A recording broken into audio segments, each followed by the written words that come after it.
Right.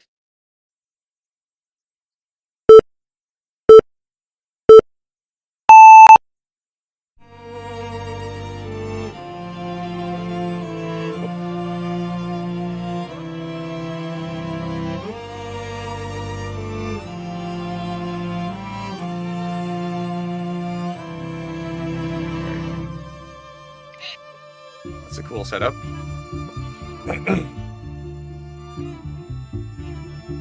Hat has things to say.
Go.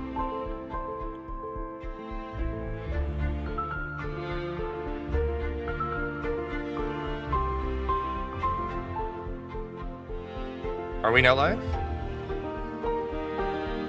Hello? Hello?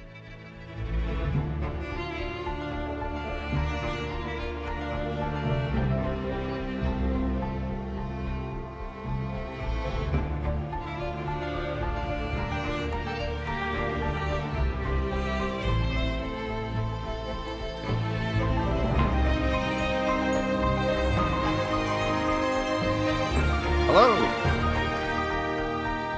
I'd see people's text for sure.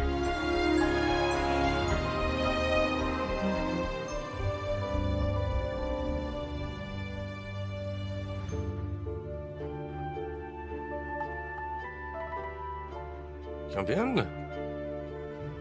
Well, I'm here with two of my animals that are fighting each other now. Play fighting, not serious fighting.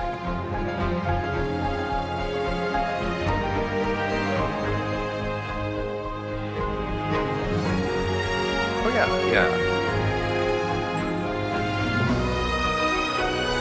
Yep. It's a hot mic for a hot night. A hot night in Ravenloft.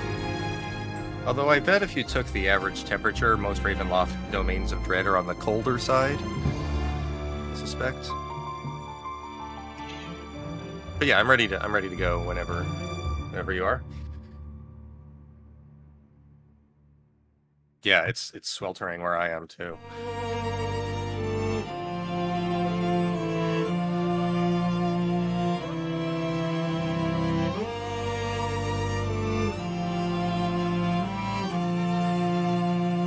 I assume that the castle is like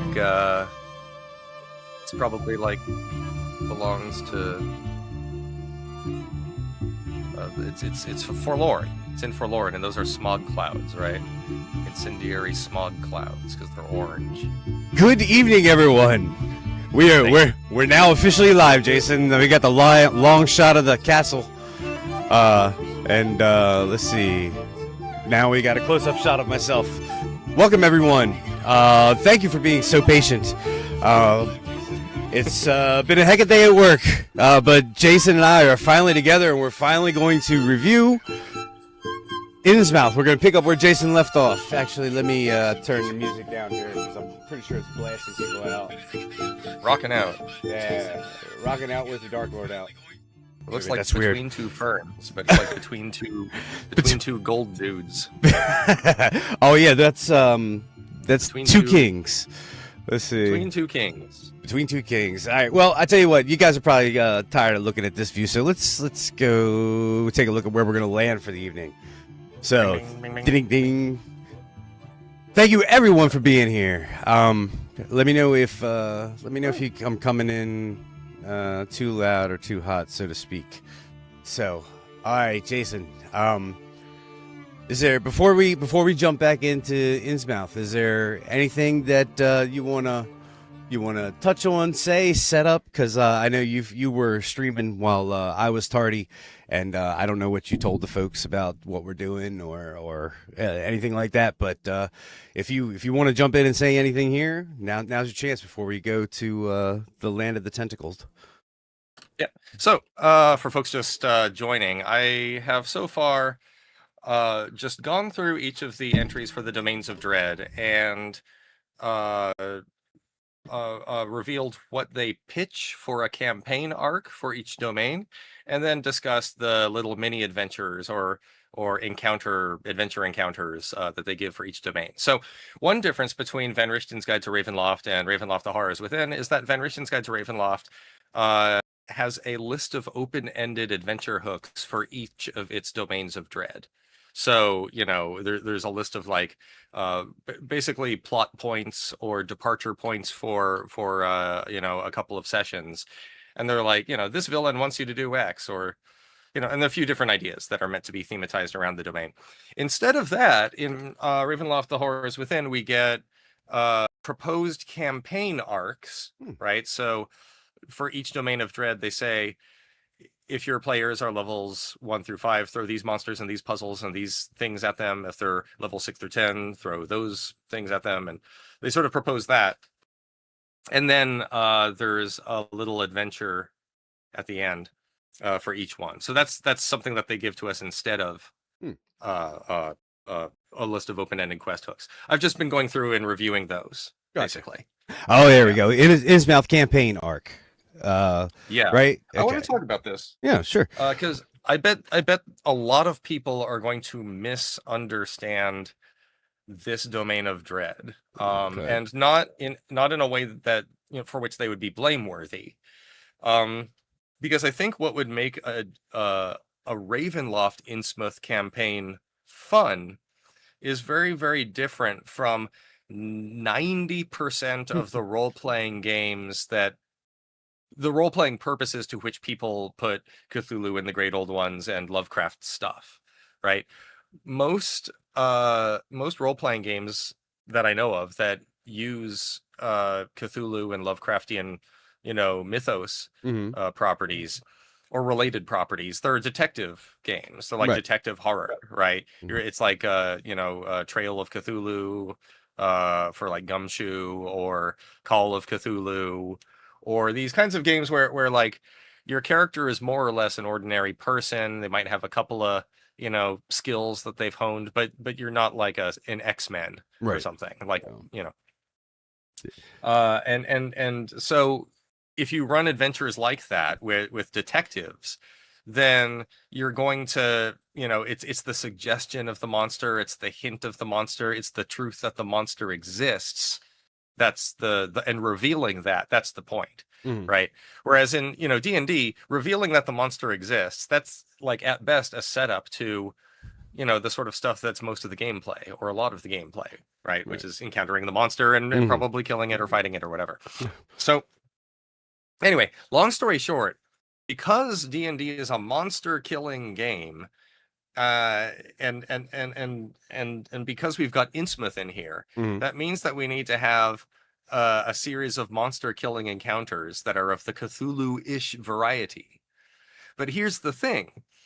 In horror fiction, when Cthulhu is around to be fought, or when Cthulhu monsters are visible and around to be confronted, things have gone extremely bad, and your PCs have probably screwed up. So yeah, the last thing you want to do is interact the actual cosmic horror in Call of Cthulhu. But yes, sorry, continue. Yep. But here, the idea is that that's what should be going on. The world should be that bad right now. So I mentioned this in my video, but the idea is that run Ravenloft Innsmouth like Merkborg. Run it like Merkborg. So Merkborg is a horror comedy where things are so death metal and so terrible in a death metal way that it's hilarious, right?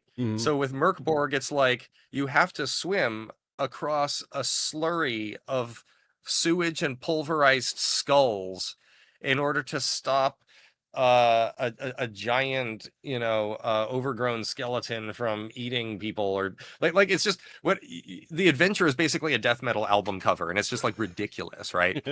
And I think that you should go just hog wild with the eldritch monsters in this way of running Innsmouth. In this version of Innsmouth, that's a Ravenloft domain, right? Tentacles should be like sweeping down from the sky. There should be very bad stuff going on, or at least that it's perfectly fine to just throw your players into something like that. It doesn't have to be that way. Right. The adventure that I pitched, it does have like a sort of a more subtle, beginning. But I think that if you want to run Innsmouth well, you got to think like Merkborg with tentacles. Like just get big with it, because the tendency again is to want to build up with subtlety and like, who knows what this is? Could it be no, it couldn't be, but what you mean from outer space? Right? And because like, you already exist in this world that's full of horror, so like you can't dial it back and then expect it to that kind of narrative buildup is difficult if your characters have been able to control the weather for like most of their lives or whatever, right? So you have to just don't set your hopes on the subtle buildup and the reveal that you find in the literature that popularized the monsters that fill Ravenloft Innsmouth. Like just let yourself pick a handful of elder things in Migo and just put them into a hilariously bad situation for people and like deal with this. So so it literally does feel like Cthulhu themed rather than Cthulhu proper. Yeah. Yeah, in fact, I like what they suggest, which is that a bunch of different cults are all hell-bent on ending the world, but they want to do it in different ways, right? So there's one cult, it's like, clearly we must end the world by releasing Cthulhu. And there's some other cult that's like, no, clearly we must end the world by summoning the great maw that will swallow it into oblivion or whatever. And then there's some other group that's like, that's the wrong way to end the world, you fools. We're going to end the world by summoning Dagon, right? and the thing is that you have all these cults trying to do this, and they're all making progress. Like that's the idea is that, how in Merkborg the world is ending, like the text of the game, in the game's implied setting and explicit setting, you have like days left before the world is gone. Like we're in the final stages of some apocalypse, right?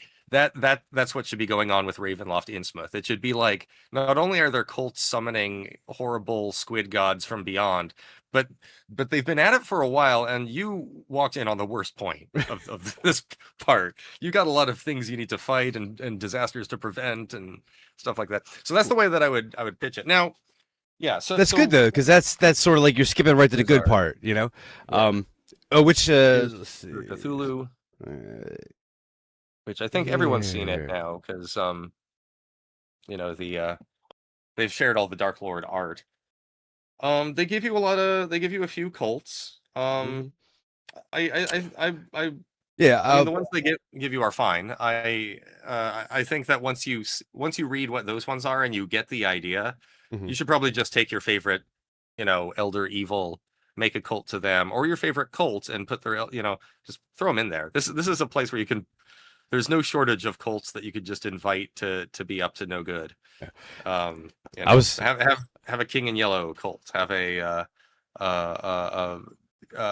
the greater ventriloquist cult. Like they can take whatever your favorite cult of the Leviathan. Ravenloft Innsmouth is like Blootspur, a place where eldritch monsters come from and where you go when you're strong enough. Yeah, like the older version of Blootspur, like the Rocky Crag alien world. It's like that. Yeah, before it moved it to the Um, moon. Yeah. yeah. Yep. Now it's now Blootspur in Ravenloft is it's a two-layer cake is what it is. It's a two-layer cake. The bottom layer is an apparent Victorian setting or relatively modern setting where people worry about things like alien abductions and Bermuda triangles and mysteries of the unknown stuff, right? And then layered on top of that, the Victorian world where people are like an unidentified flying saucer, you say, right? On top of that, you've got the truth behind the veil, the secret alien reality. In my video, I suggested you should think about the Matrix, but there's other ways to do it too. But the idea is like in 5e, Blootspur is like a two-layer cake. You've got like the mundane layer where things are, ordinary enough for aliens to abduct you to be a real surprise and a scare. And then you've got the top layer, which is just alien, city of squid men or whatever. And yeah, this version of Innsmouth in Ravenloft is much more like that top layer of the Blootspur cake. Mhm. It's the icing on the Blootspur cake, is what it is. So I'm just gonna read a little bit of the chapter here. Take it away. Take it Yeah, away.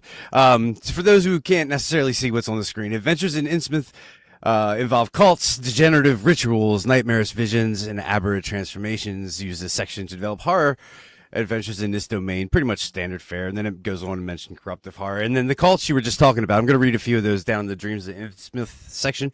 Yeah.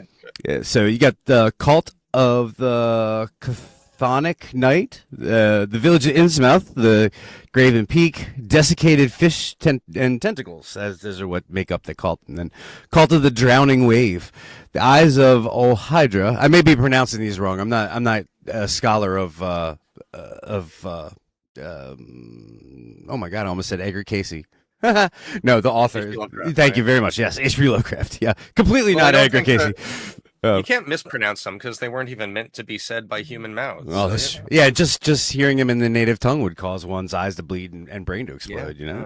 So shipwrecks, tidal waves, and three eyes underwater. Cult of the Heavily Doom. The peaks of Innsmouth, corpses in space, monoliths and whirling stars. Cult of the Scaly Abyss, Dagon's Claws. Dagon is my favorite. I love Dagon. Although second Eddie to Dagon. oh shoot, Mother Nyarlathotep. Hydra. Nyarlathotep, or Yeah. yes, yeah. Side note: I was in a movie where I actually had to fight Nyarlathotep, and Oh, man. yeah, it was a squid costume. It was great. It was rubber. But anyway, Dagon's Claws, deep sea predators, sharks eating sharks, and undersea ruins. Cthulhu's Vault, Yeah. the Cleft of Dreams. Go ahead. Sorry. That was a single for people listening. That was a single item, right? So it wasn't sharks, comma No. eating sharks, comma. No. No, it's The single item in the list was sharks eating sharks. Yes, That's the theme. that is Shark cannibalism. cannibal sharks. Cannibal shark. Cannibal shark. What a fun name. Cannibal shark, do. Cannibal shark. Sorry. Oh, wait a minute. My favorite So these element of are Innsmouth is suggested an yeah. idea of putting the PCs before dilemma. Your best shot to escape Ravenloft is to release Cthulhu. That's a comment from Alex iPod Oh Guzov. yeah, yeah, Yes. yeah, exactly. Mm. So I think yeah, Alexi's got it right. Hmm. So the idea Oh, is Alexi. the world is ending because half a dozen cults decked out in their separate colors are all in the middle. They're just on the cusp of summoning. They've already summoned a bunch of monsters that serve their elder god, or they're about to. And then the main goal is to summon a big great old one before any of the other cults do that. Now you need to get out of here, you PCs. Sorry, you can't settle down and find a nice home to live in this version of Innsmouth. It cannot be Hmm. done. You need to leave. So the only option you have is to throw in your lot with one of these cults that is striving to end the world via Great Old One.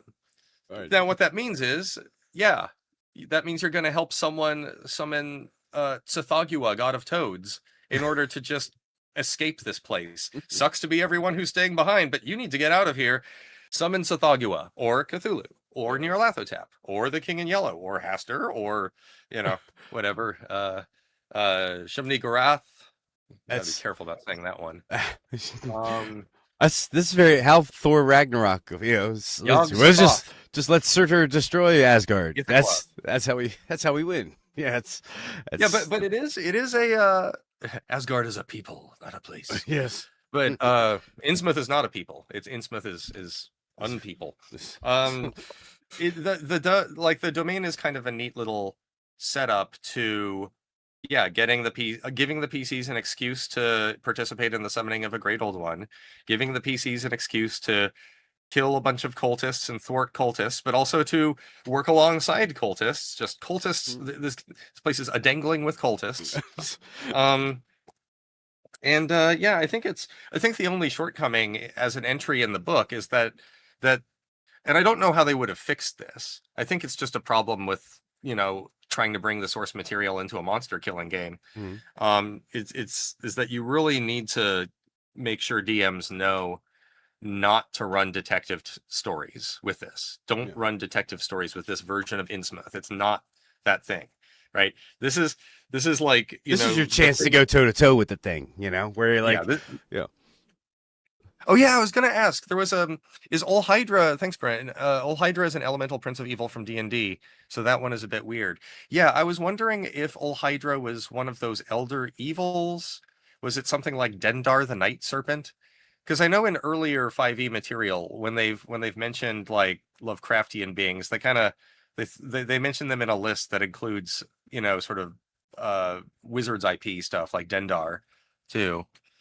Um, but yeah, like I assume that if you have a favorite Elder Evil from D&D, or you have a favorite Ramsey Campbell, I'm sure there's a cult to Glaaki somewhere in this place.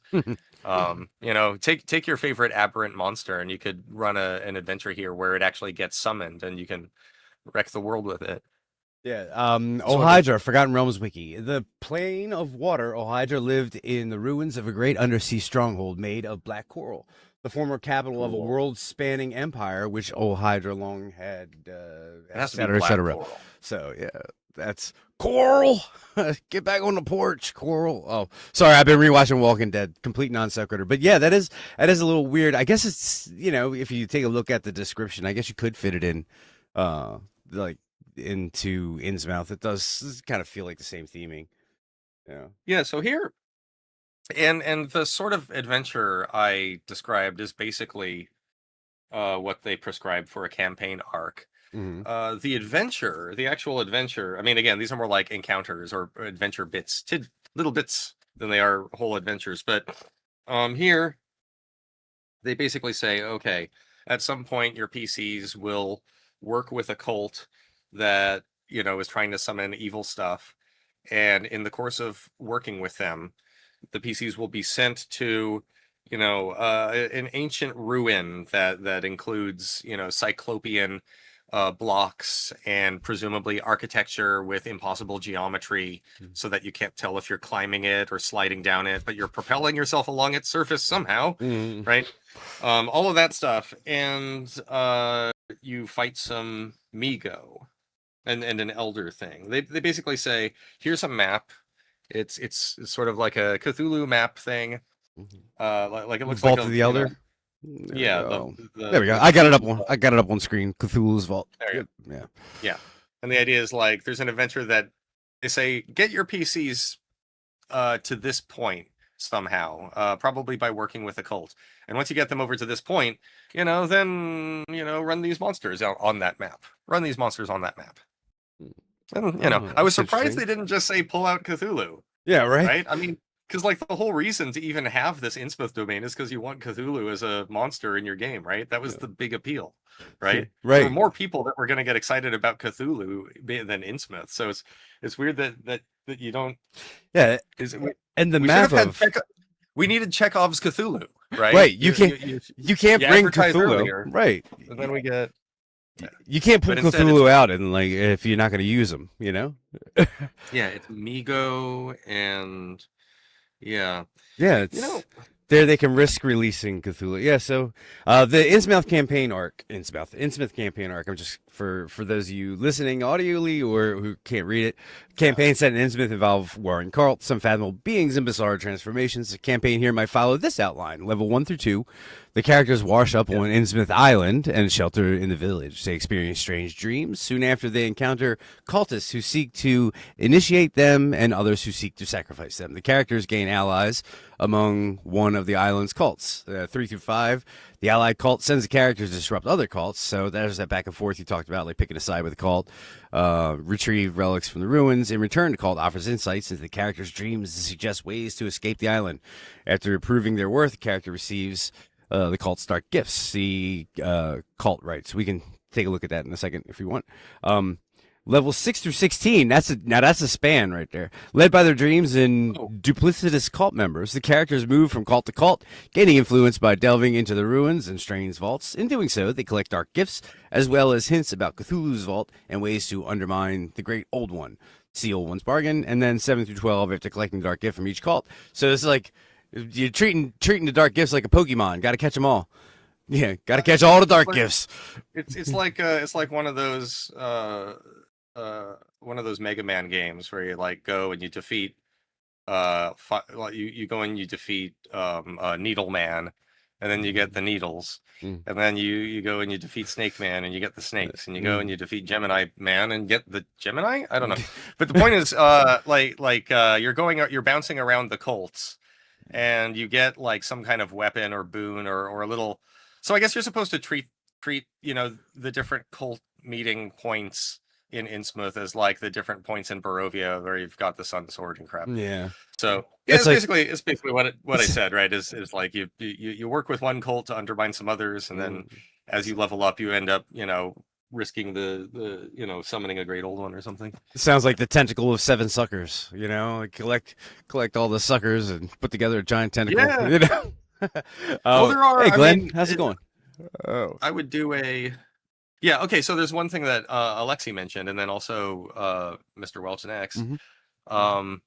Alexi mentioned that D&D's version of Dagon is not 100% like Dagon from the Cthulhu mythos. I like how the writers are mixing and matching. And interesting fact, yeah.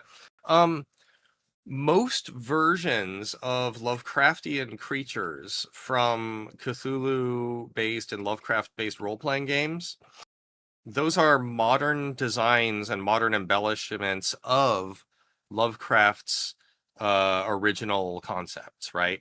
So the idea is that I'll take Nyarlathotep, right, as an example. In Lovecraft's literature, there's no illustration or drawing of Nyarlathotep. You get right, but Nyarlathotep is public domain, so anyone can have them in your RPG product. But here's the thing. For many different editions of Call of Cthulhu, there's been kind of an established interpretation of how Nyarlathotep looks. It's got the accordion leg things and the 2 arms and a giant cavity in where a chest should be, and then it has a big head tentacle thing, like big head worm thing, right? That's not Lovecraft's. That's specifically someone at Chaosium's, Hmm. right?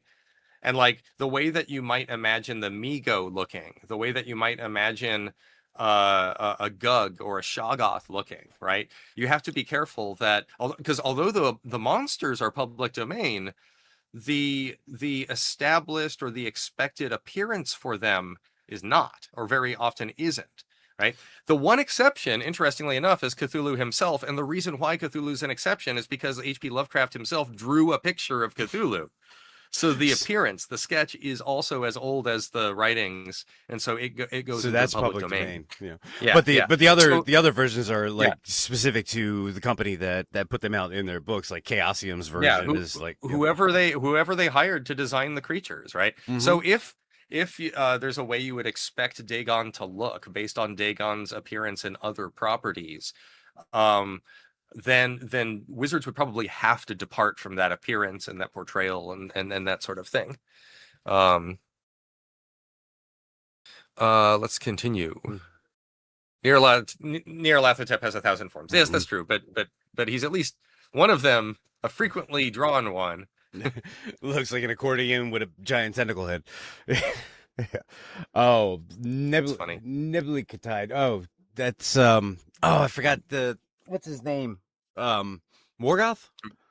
Vorostikov. Can't But remember. The isn't Glenn said, Niblick? That's like an old island of terror, right? yeah, Or that's like a something like that, right? yes. So any drawing can be canon. Yep. Yeah. Oh, let's The, see. the only real visual canon for Lovecraft's creatures is Cthulhu as a vaguely humanoid squat thing with bat wings and a squid head. Any of the promotional material. They forgot to bring it up in any of the promotional materials. Oh We yeah, I did, don't. they did. No, I The don't. WotC. I don't think. We should. Nebula was. I don't think it was big on their list of domains to explore. I didn't see any No. reference to it in here. Did I No. skip it? Is there No, I don't think so at no? all. Because I thought No. that was like an island. I thought that was like a pre. It's the tide of Mastara. Because Oh. I forget what his name is. Marigoth. Glenn, help me out here. But yeah, that was one of the ties from Ravenloft to back to Mastara was that island. And I can't Okay. I can't remember a lot of specifics. Oh, I have the book right here. You can probably just take a look at it. But anyway, I'm sorry. God Um, Emperor skeleton on a golden chair. Lovecraft described Nyarlathotep as Egyptian. Yeah. I assume that with the name ending in Hotep, that's Now somehow- there was always a discussion. Is it Nyarlathotep or Nyarlathotep? Nyarlathotep. Because I've heard a lot of You people know what? pronounce it I'll accept both. Nyarlathotep. I'll accept accept both. I'm both. not gonna. I'm really cautious to correct anyone's pronunciation of a great old one name, right? Like Meredith. it's Yes, not Meredith. Glock. It's Yeah. right. Like Yeah. You put the achak in the wrong place. It's the wrong tense. you're not aspirating with your palate enough. All right. Yep. My one nitpick: you'll never get me to accept the Shoggoth having lower CR than an Elder thing.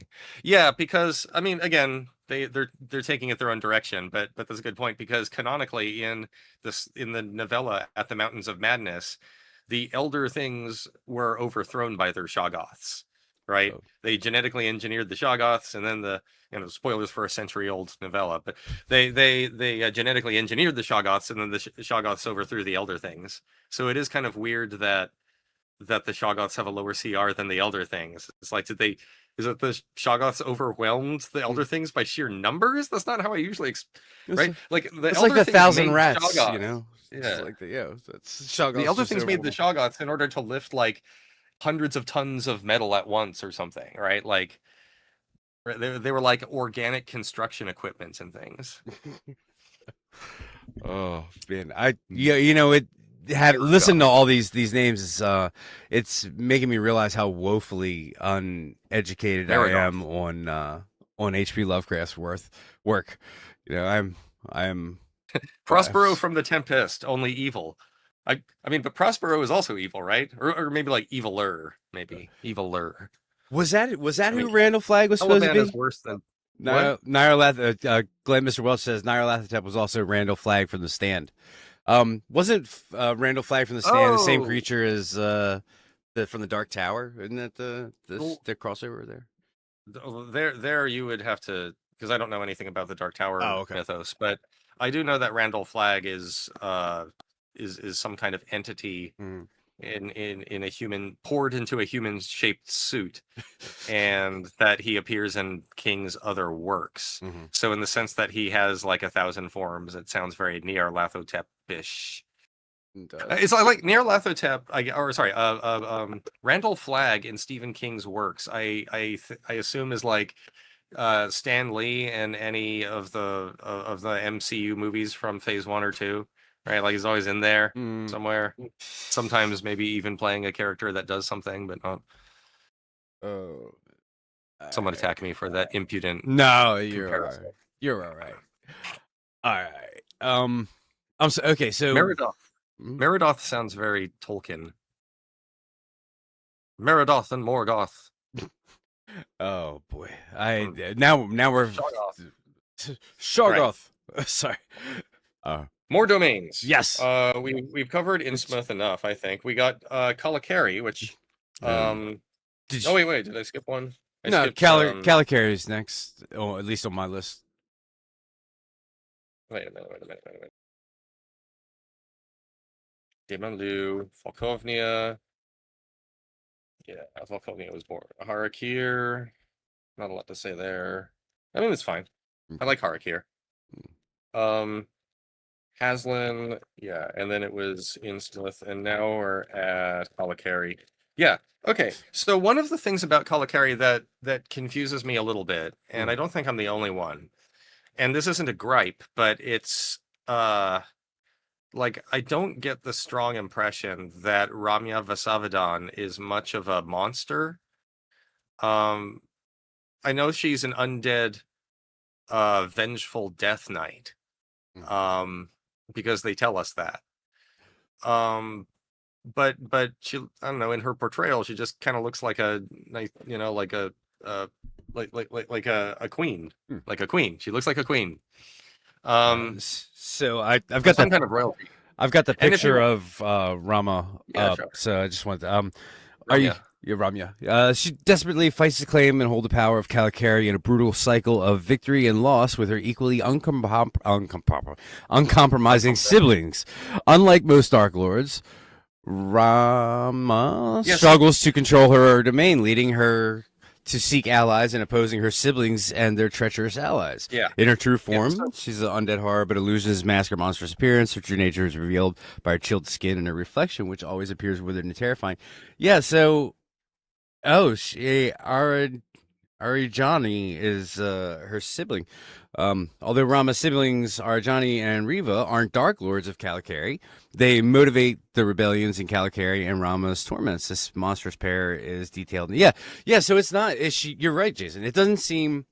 She doesn't seem too Dark Lordish. She just sort of seems like she's a yeah, struggling queen. yeah. That's. So her backstory is sort of like, I think what they should have done. I'm just gonna say what I think they should have done is make this a domain with 3 Dark Lords, and you could demonstrate that each of them is a monster by just pointing to the fact that each of them is the sibling of the other 2, and they're all trying to kill each other, and you could really lean into that. The way that they have it now is that, like, Ramya had good intentions, and she, caught her brother trying to betray her. She caught Arijani basically trying to assassinate her and take over. So then she wrathfully, took out or tried to take out Arijani and all of his collaborators. She killed them, which is her, like, brutally putting down an uprising. Mm. And then she gets killed off by Arijani and Riva, and she's pissed off for being killed, so she comes back from the grave as a death knight to seek vengeance, and then she kills her 2 siblings, Arijani and Riva. And I guess when she killed Arijani and Riva, the Dark Powers are like, that does it. You reach the limit. Yeah. You're getting your domain. And so now it's like Ramya is tortured by the ghosts of her slain siblings, and she herself is a death knight.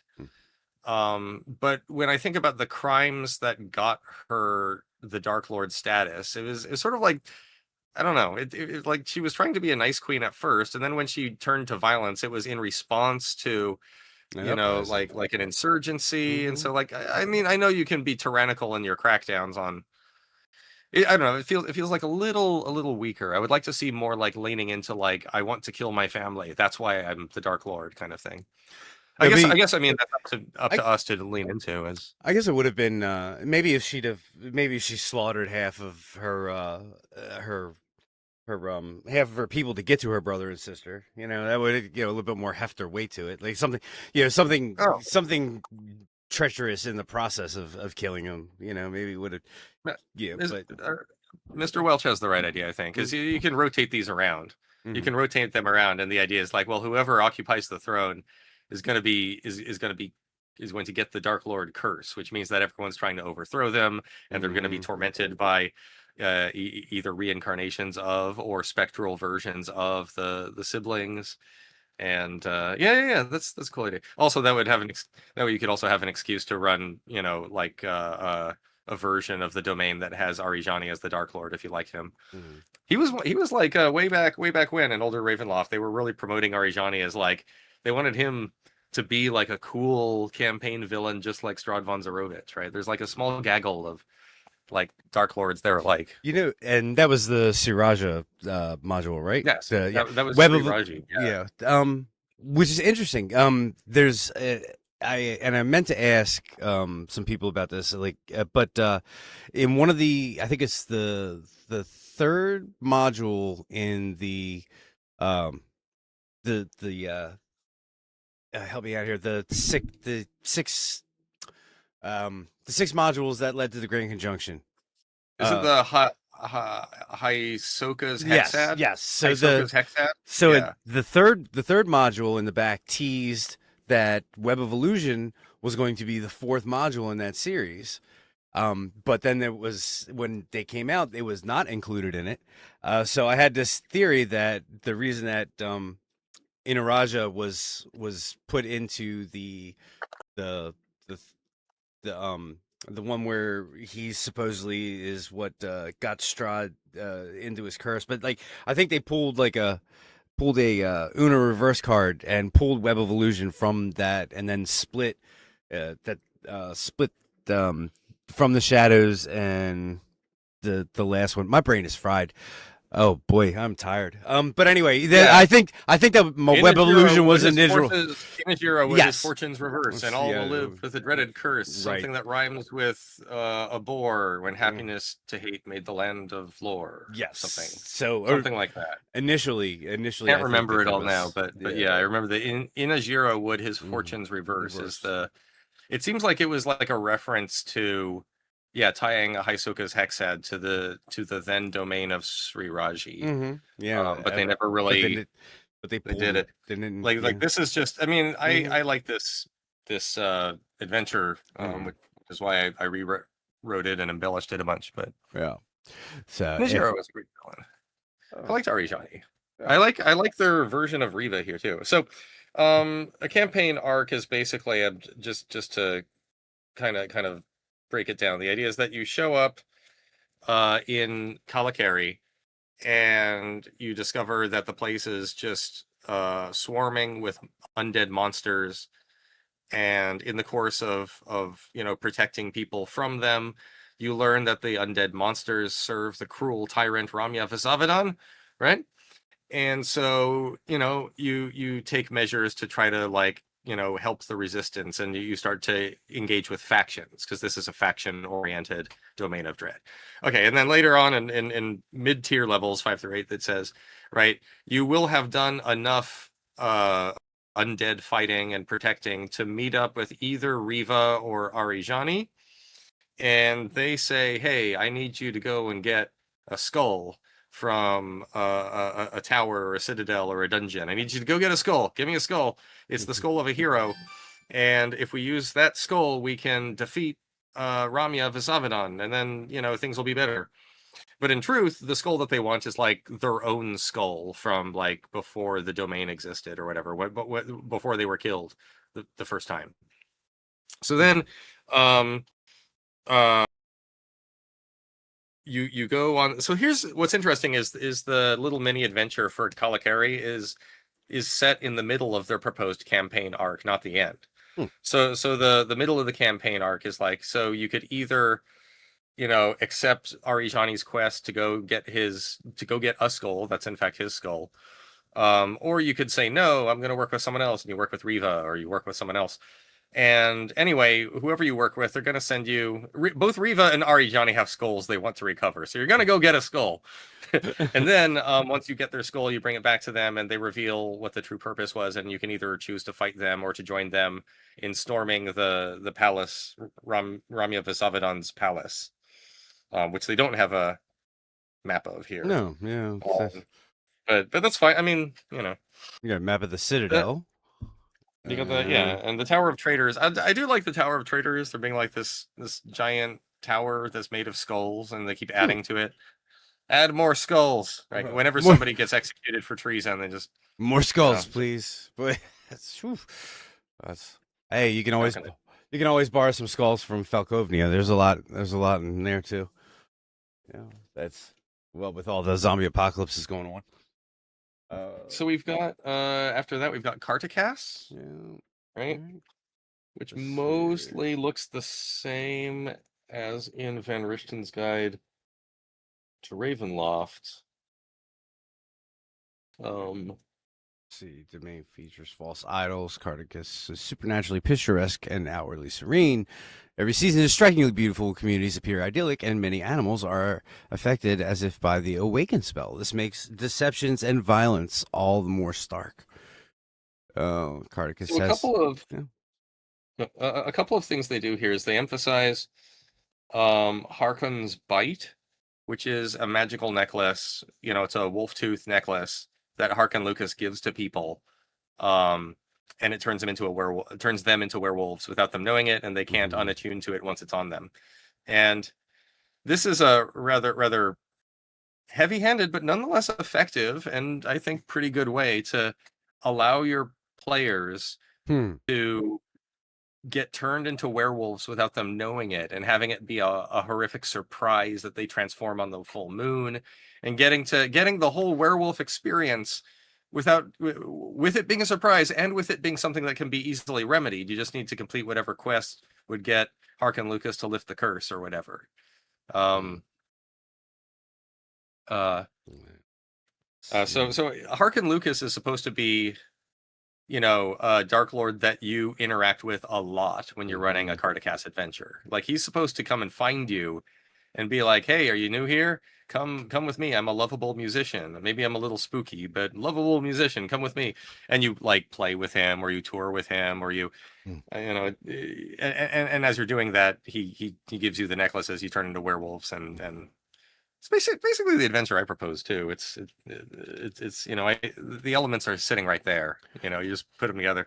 Brian, I'm with you. I wish they had brought back the wolf wares too. See, I for one, I've heard a lot of people discuss that, and we're like, werewolves, wolf wares, what's the difference? Well, there's a lot of fundamental differences, and like I don't like Harkon Lucas as a werewolf. I like him as a wolf ware. It just it feels different fundamentally, and that being stripped out of there does I don't know, you lose a little something, because it's a little bit more interesting to have a wolf that has been turns into a human as his sort of curse, rather than a human turning into werewolf. But the fact that they've just sort of done away with that, and just gone directly with the straight werewolf is, I guess it's fine. But it feels like a little bit of the a little bit has been stripped out of the bone, But it's a notable lore difference, but thankfully it's just a difference in lore and flavor, because I think you could use the same stat blocks either way. Because the difference between a werewolf and a werewolf is not, it doesn't have to manifest itself in the stat block. It's more like the creature that the history of the creature that has that stat block is different if it's a werewolf or a wolf were. but as long as it's like it's flavor, Yeah. Well, have them be. My Harkin Lucas is a wolf. In yeah. fact, he's just a straight up talking wolf. How about that? Well, it is No. why Harkin Lucas has a female form too, because the his human form can be different because that's it does sort of I guess in a way it would show up in a stat block because he would have his female form too. But I don't know. I think back in the day it was a little different. They had different um different weaknesses and stuff like that. But nowadays Yeah. it is just the same stat block. So it is just a flavor. Yeah, this is an interesting point that like the wolf wares were they had like a bit of a fake cast to them in the sense that they were vulnerable to cold iron, and they're singing, they're musical. I think musical werewolves are fine too, but um yeah, I this is slightly off topic, but since you brought it up, I haven't really seen much about cold iron in D&D since 5e. It's just kind of like we barely get mention of silvered weapons. That's Hmm. already like a fancy little flourish, and like, oh, or silvered, right? Like some of the stat blocks mentioned, like, oh yeah, silvered too, right? But other than that, there's not really much of a presence for silver. Curse of Strahd artificially generates a scarcity for silver, so that if you melt down silver coins, it turns out that that's not real silver, right? So Hmm. they make it interesting by the campaign design. Hmm. But I've never seen cold iron like anywhere in any of the 5e modules I've run. I've never seen like, oh yeah, this is cold iron, bro. Take it Yeah. serious. Like no. No, that's So if stuff you're not like that gonna is have considered bloat nowadays. It's considered unnecessary.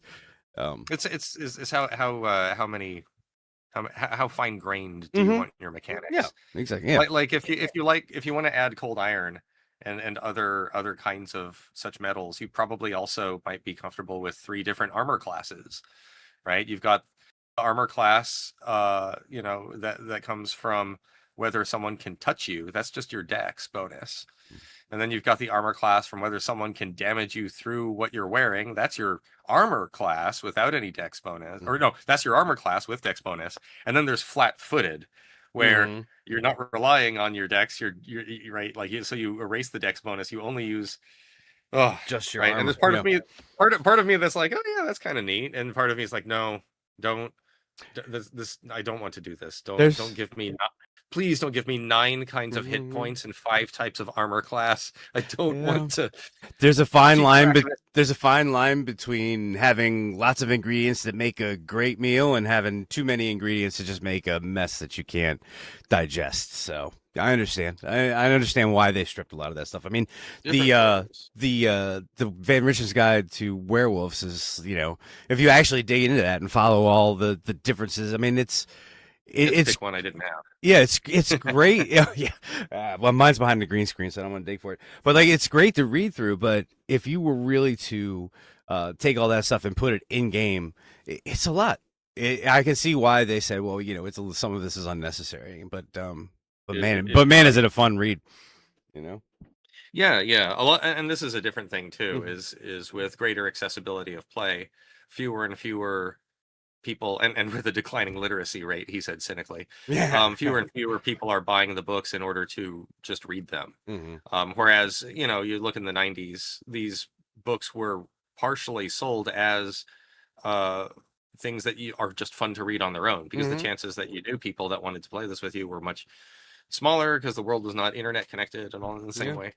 Yeah, I mean So, that's why a lot of the Van Richten's Guide read like in-game books, so they were just that much more yeah. fun to read. Narratively, I've very rarely used the Van Richten's Guide at the table, but I'd sit there and read them, cover to Yeah. cover. It was like you had Grandpa Van Richten was right there telling you, Hmm. like, let me. That one time I encountered a fiend, it was whistling, and you're like, wow. And like the Okay. Vistani book is so colored by his opinion on the Vistani, but it is interesting his turn at the end of the book that gets largely overlooked by people who want to trash him about his opinion on the Vistani, when like I he admits that he was wrong and he should have done more looking into them before assuming they were all this, that, and the other. I think it's important that his turnabout is also recognized, as well as his uh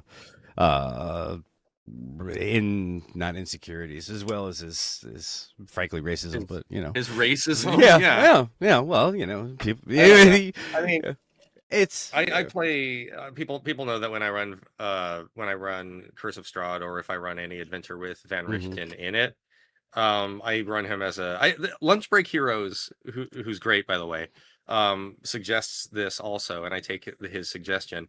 I run Van Richten as a secondary antagonist. hmm Like, at some point, Van Richten's just seen too much. Yeah.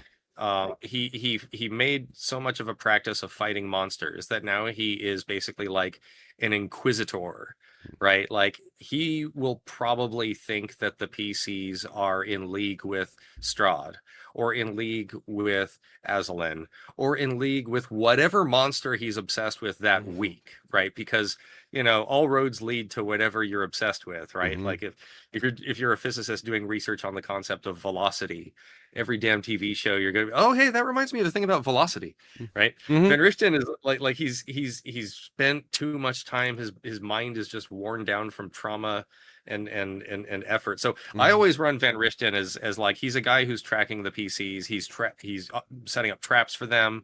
He's throwing holy water at them. He's screaming at them. He's hmm like the power of Ezra compels you type stuff. And he's just, he's not going to be your ally. He's not going to No. be your friend. And When that's you're a consistent. hammer, everything looks like a nail. You know. Exactly, Yeah. exactly. So it's consistent with his characterization and older, in older works. hmm If I want a nice version of Van Richten, I kind of choose Esmeralda, or as she's known now. And I like, by the way, speaking of which, I do like that we get a whole roster of, kind of allies, from the Foxglove twins to Faran Zalhanan, i.e., perhaps Aslan himself, Yeah. and more. We had Perhaps. these some of these characters. Some of these characters were listed in Van Richten's guide too, though. Just to be fair. Yeah. Ez definitely was, and so is Aslan. Well, not Aslan, but Faran Zalhanan. Fear and Zalhonen. Yeah. Yeah. I don't know how to say it, but in my head canon, he's Aslan. Aslan Oh, escapes. he That's definitely him. is. I mean, that's who he was in when he was in Greyhawk. I mean, it was Yeah, that was his was him. name. Yeah, it's him. And that's why the domain's falling apart, because he's now in human form outside of the domain, and it's just there's it's just It would be it yeah. would be really funny if, as they playfully suggest, Mhm. the Faran Zalhanan, who's an NPC here, was not Aslan.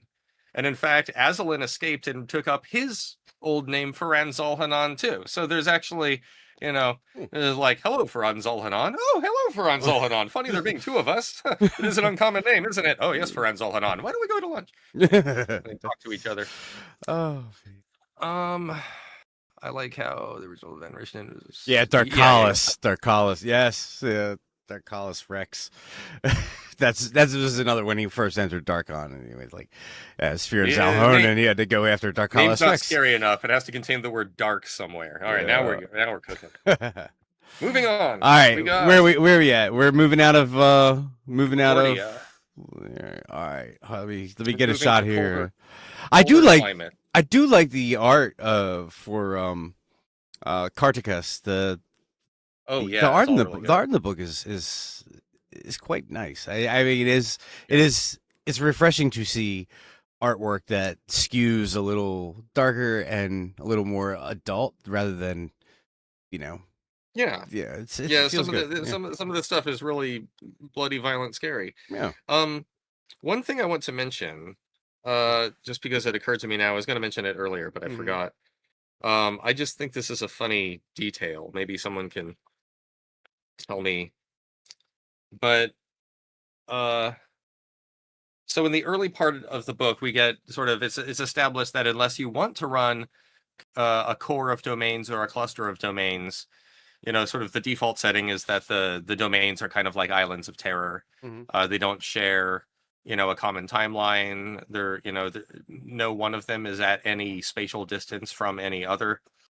Um, and there is this one funny note under time and dates. So I just think this is funny. I like it. Um, Although domains don't subscribe to a shared history, I mean, they don't have a shared well, okay. Although domains don't subscribe to a shared history, the populace of all domains inexplicably accept the current year as 735. Some local histories cleave to anomalous dates and methods of tracking years, but these are considered obsolete.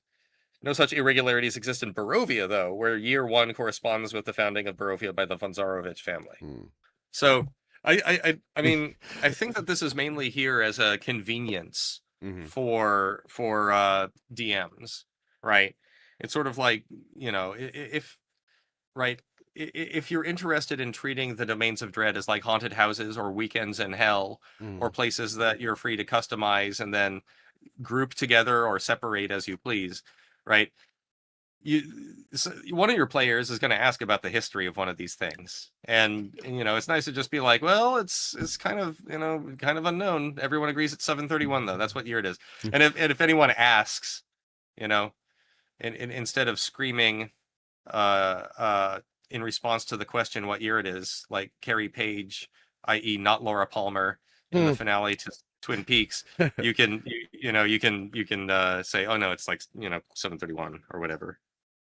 Yeah, it's very much like a have your cake and eat it too kind of statement. It's like you don't there's no common timeline, but everybody just thinks it's, you know, for 7. Yeah, I like Booley's. I like Booley's point here. It can be used as a way to reinforce the idea that this is an artificial world created by the dark powers, right? Yeah.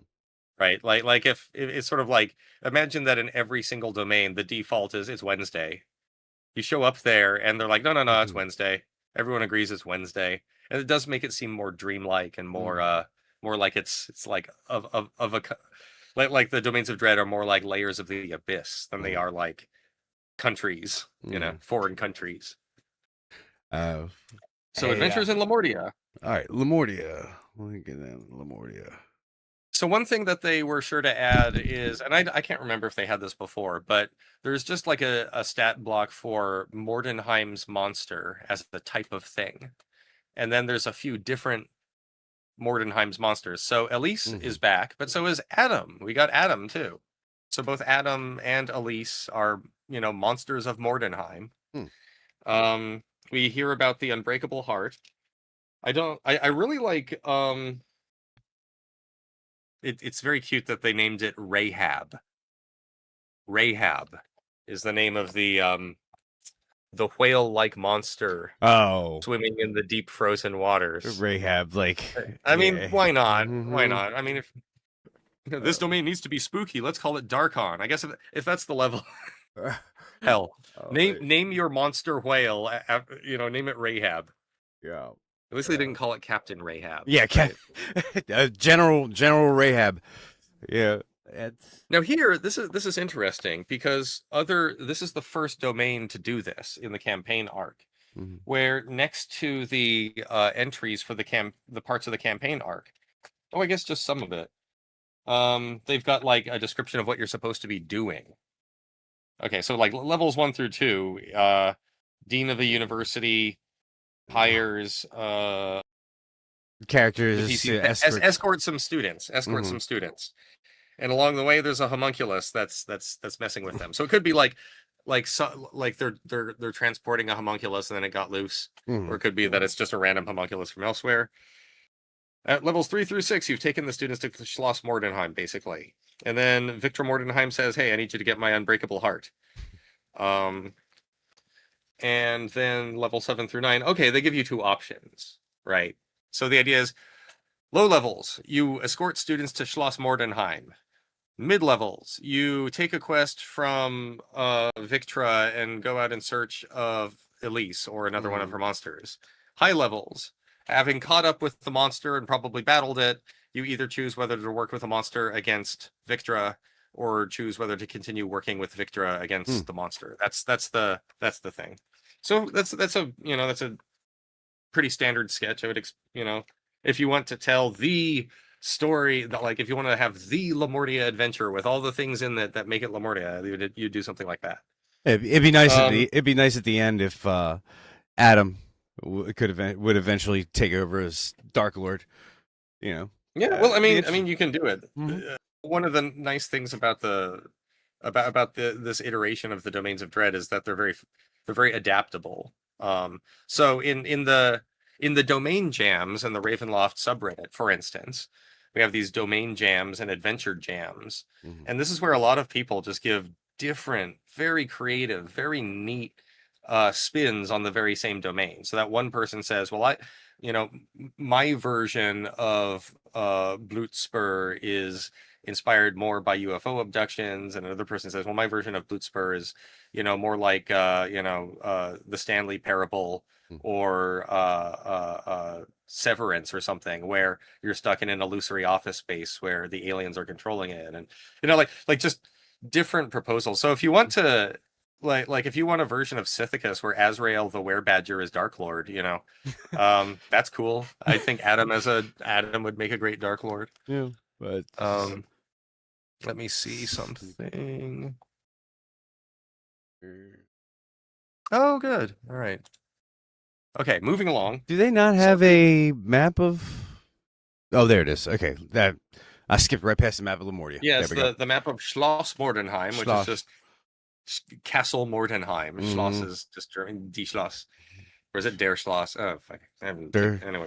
Nobody there's cares. You mumble that part. You don't. It slash doesn't matter. slash Um, Arbucker, Schloss Ludendorff. Mordenheim. So this is basically the map that you're using if you're going to track down the Unbreakable Heart, Mhm. and you're going to find There's player's version. yeah. I like that they give you both the maps. Player's Oh, version on and the. 5e tools, yeah. Mhm. Bless whoever runs that site. I wish they Mhm. had fewer ads, but 5e tools is Yeah. it's very, very great. Um, Stephen Lucas personally find the old Van Richten guidebook, at least under Len's years of editing for DM News, needs work. For modern savvy readers, some explanation to be replaced with double the new lore locations. Yeah, again, the mere fact that the older Van Richten's guides were sold as entertaining books to read as much as they were sold as instruction booklets for a game. That meant that there was going to be some lore bloat and some poetry bloat and some box text bloat. Like there's going to be things in there that don't have as much of a direct application to the gameplay, and much more that's there for you, the reader. Lamortia, I wrote so many paragraphs in PhD. Oh yeah, I saw that. And don't even need to interact with Victra. Thanks, by the way. That was nice to see you. There's a theme about the greater location, but I can't finger it. New Lamortia reminds me of Nozos. Oh yeah. The fact that we're more focused on like it's an icy place that's full of industry and steam and smoke and coal, um, has that potential for it to also be like the pollution domain, Mhm. the industrial horror, like Nozos is. For some reason, this is a specific weird thing, but in Final Fantasy VI for the Super Nintendo, one of the earliest towns you play in is called Narsh. And Narsh is a wintry town with steam engines Mm. and steampunk gear everywhere. And the combination of frosty cold Arctic conditions and steampunk, like I think of Narsh and I think of New Lamortia. New Lamortia makes me think of Narsh. Also, it's a funny name for anything. Stephen, Narsh. Rahab's speech in Ocean Hunter is the other side of Lemuria that's not given in the books. What is that? Oh, cool. Hmm. Thanks for that. I'm gonna check out Ocean Hunter then. It is.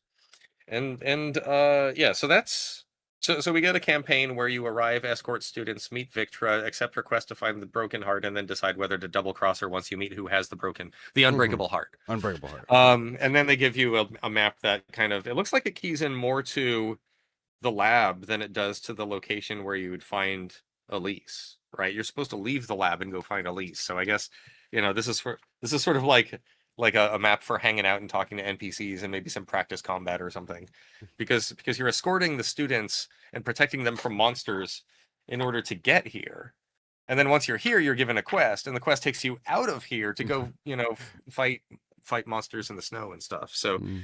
we get like a map that isn't that useful as a combat map because there isn't any combat scripted, Right. or at least not in the adventure arc they give you. So then on to Mordant. Mordant. All right. Good Mordant to you. Good morning to you too, sir. Good morning. Yeah. I love the Whatever new that version is. of Willard Godefroy. It looks like he was drawn by Stephen Gamble with his like Victorian clothing kind of disintegrating into the Yeah, yeah. surrounding. Uh, The one skull eye socket. Cool. Um, he's only a CR6, so this is a tamer Darklord.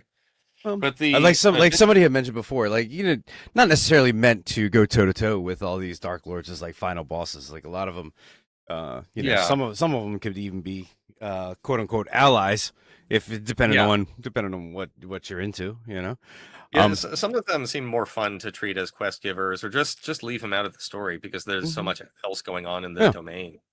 yeah. That was one Uh, thing that everybody complained that initially that the Dark Lords didn't have stat blocks. I didn't have a problem with that yeah, per I'm fine with se that. because like, half the time the Dark Lords in the campaigns were sort of there to be like quest giver or like somebody in a castle or like a ghost in the background. It wasn't like it was not really the crux of the campaign. Wasn't we need to Yeah, except for Ravenloft. Always everybody always Ravenloft, yes. yeah Barovia, Barovia. you're always Yeah. like if it's a campaign, if it's a long campaign in Barovia, you're fighting Strahd because there's Hmm. nothing really goes on in Barovia that doesn't directly involve Strahd or that Strahd doesn't involve himself in. Hmm. Um, Gottfried was just the leftover evil in the Hmm. domain when the real evil people got kicked out into their own domains. Yeah, Yeah, yeah, yeah, yeah. this. Darkon had that too. Soth kind of wandered into the mists, and Well, you know, like Barovia had I that. mean, I guess Barovia he had left that the problem domain. originally too. Barovia, like think about how many people showed up in Barovia and hit the bricks and got their own domain there too. Yeah, they just It was like a way station. Barovia and Wardenshire, just a big old cosmic yeah. way station for evil.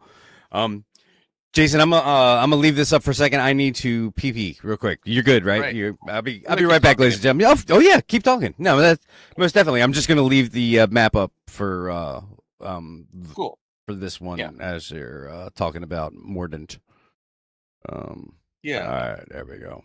Wardenshire. Oh, Arden Bay's still there. Oh, this is a nice map. I like this. I like the flair in the maps. Each map is different. Um, Yeah, I so don't know if this, that bothers anybody, but I like that. All right, I'll be right back, ladies and gentlemen. Jason, gotcha. yeah, yeah, yeah. So,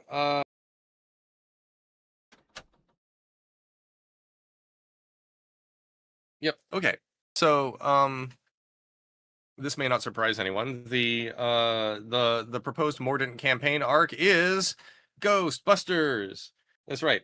So it says, hey, early on levels 1 through 2, there's like a ghast, the ghost of some they say ne'er do well, the the ghost of some ruffian or ill-intended person, a mean ghost, just say mean ghost, is stalking the streets and killing people, so the PCs have to find it and kill it. Then levels 3 through 4, there's a haunted flower shop, and the PCs are hired to exorcise the ghost from that flower shop. And then levels 5 through 10, um, you've done enough ghost busting to attract the attention of Alice Weathermay, who then asks you to find the apparatus or find a rod that goes to the apparatus. And this will take you to Lord Godefroyd's manor, and you fight him. So it's very much like you showed up in Mordant, and somebody says, "Help, ghosts!" and the PCs rescue them from the ghosts. And then once that's done, the PCs hear, "Help, more ghosts!" And so the PCs rescue from those ghosts too. And I guess you do that enough times until there's a theme or a common thread or something, and it leads you to Lord Godefroyd's manor, and then you fight him. That's the idea. They give you a map of a herbalist shop. I like the ghost that haunts this herbalist shop in the little one shot here. This is just one of many ghost occasions of ghost busting. There's a magic item that someone tampered with, and it released the ghost of a large cat, like a feline ghost, into this herbalist shop, and the feline ghost is wrecking stuff and tipping things over, and you know it's a wraith. Like, it has the stat block of a wraith, but just describe it as being like a shadowy kitty cat that leaps around. Um, and that is, yeah, so that's Mordant. In terms of the Shadowlands, I actually enjoyed reading the Shadowlands. This is one of a few new domains that are added. We have Innsmouth, we got the Shadowlands with their own entry. They had a short entry in Van Richten's guide, but they've got a full sort of sketch, including a stat block for Ebonbane and some rules for picking up and using Ebonbane, despite its being the Darklord. One thing that's really funny is that when anyone picks up Ebonbane, right? If Ebonbane's wielder has been slain, and so somebody else picks up Ebonbane, they have to make a DC 17 charisma save, or just get just bludgeoned with a ton of force damage, like 36 force damage. And if that takes the person to 0 hit points, then Ebonbane just eats their soul and they can't be resurrected. They're gone. But if they succeed on that charisma save, then they can attune to Ebonbane and use it as a weapon, although that's a dangerous thing to do. I like this. I like the haunted weapon as a adventure idea. So it's cool to have as the Darklord of a domain. When it comes to adventures, this is a weird thing too, because I'm used to Elena Faithhold being the paranoid former paladin and unwitting Darklord of Nidala, right? So she has a malfunctioning paladin sense given to her by the dark powers, so that whenever anyone has any feelings about her, she thinks her paladin sense says that it's evil, right? So people who hate her and are plotting against her, she detects them as evil and kills them. But people who are in love with her or who look up to her, she also detects them as evil and kills them. So she's the paranoid paladin, and she was the Darklord of Nidala, which was like originally an island of terror and then became part of a cluster, and now Elena Faithhold, that character, is still in the Shadowlands. But something that's weird is that she's never there. Like, she lives in the Shadowlands, but she's never around because she's always doing crusades and missions and these bloodthirsty quests outside of the Shadowlands. She like deliberately leaves the domain all the time to go a questing and then comes back. And I thought that was kind of funny, because I was used to thinking of her as a cursed imprisoned Darklord, not as a person who just leaves, who's more often gone than present. Anyway, the Shadowlands campaign arc involves first. So there's kind of a theme here. Like, it seems like in low levels there's a nondescript monster that the PCs need to defeat in order to gain the gratitude, or in order to protect the villagers. And then in the mid levels, the PCs are introduced to somebody who is a person of note in the domain. And then at the later levels, you have to interact with the Darklord. It looks like that. So 1 through 4, the characters aid members of the Circle. So the Circle is a group of knights who mean well. They want to fight evil, but it seems like they're more like fanatics, like I described Van Richten as being. They do bad things, though they aim to do good. Yeah, Nidala was one, the Shadowborn cluster is the other, and they just put it in and made the sword the Darklord. Yeah, Brian's got it right. Banemaw as a real Dracolich, yay or nay? And also, it's funny when you can pick up the Darklord. Yeah, and not in the flirtatious, sexy sense either. When they're literally small enough to pick up. I guess the one that's a toy, Maligno. You could like pick that guy up. Yeah.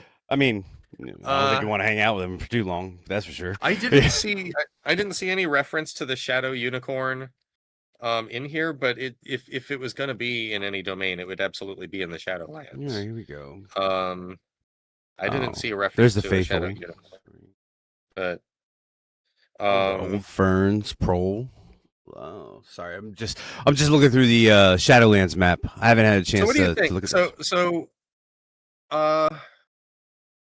So in the original domain of Nidala, Banemaw, I swear, like, there was one sentence about Banemaw in like a 3rd edition Gazetteer, and then there was like a lot of like fan, like, I think Netbook Kargat, a Fraternity of Shadows, like, elaborated on Banemaw, I think.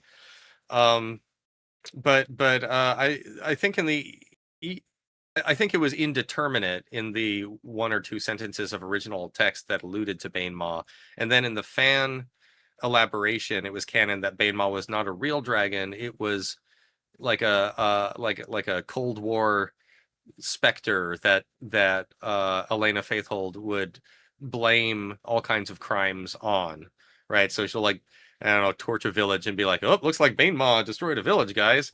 Right. And so like Banemaw was like a scapegoat legend that wasn't a real dragon. And that made sense given Elena Faithhold's specific curse and also given her status as Darklord, right? That's kind of a thing that directly goes along with her, you know, wanting to be a paladin and convincing herself that she is, but not really. Now that it's changed,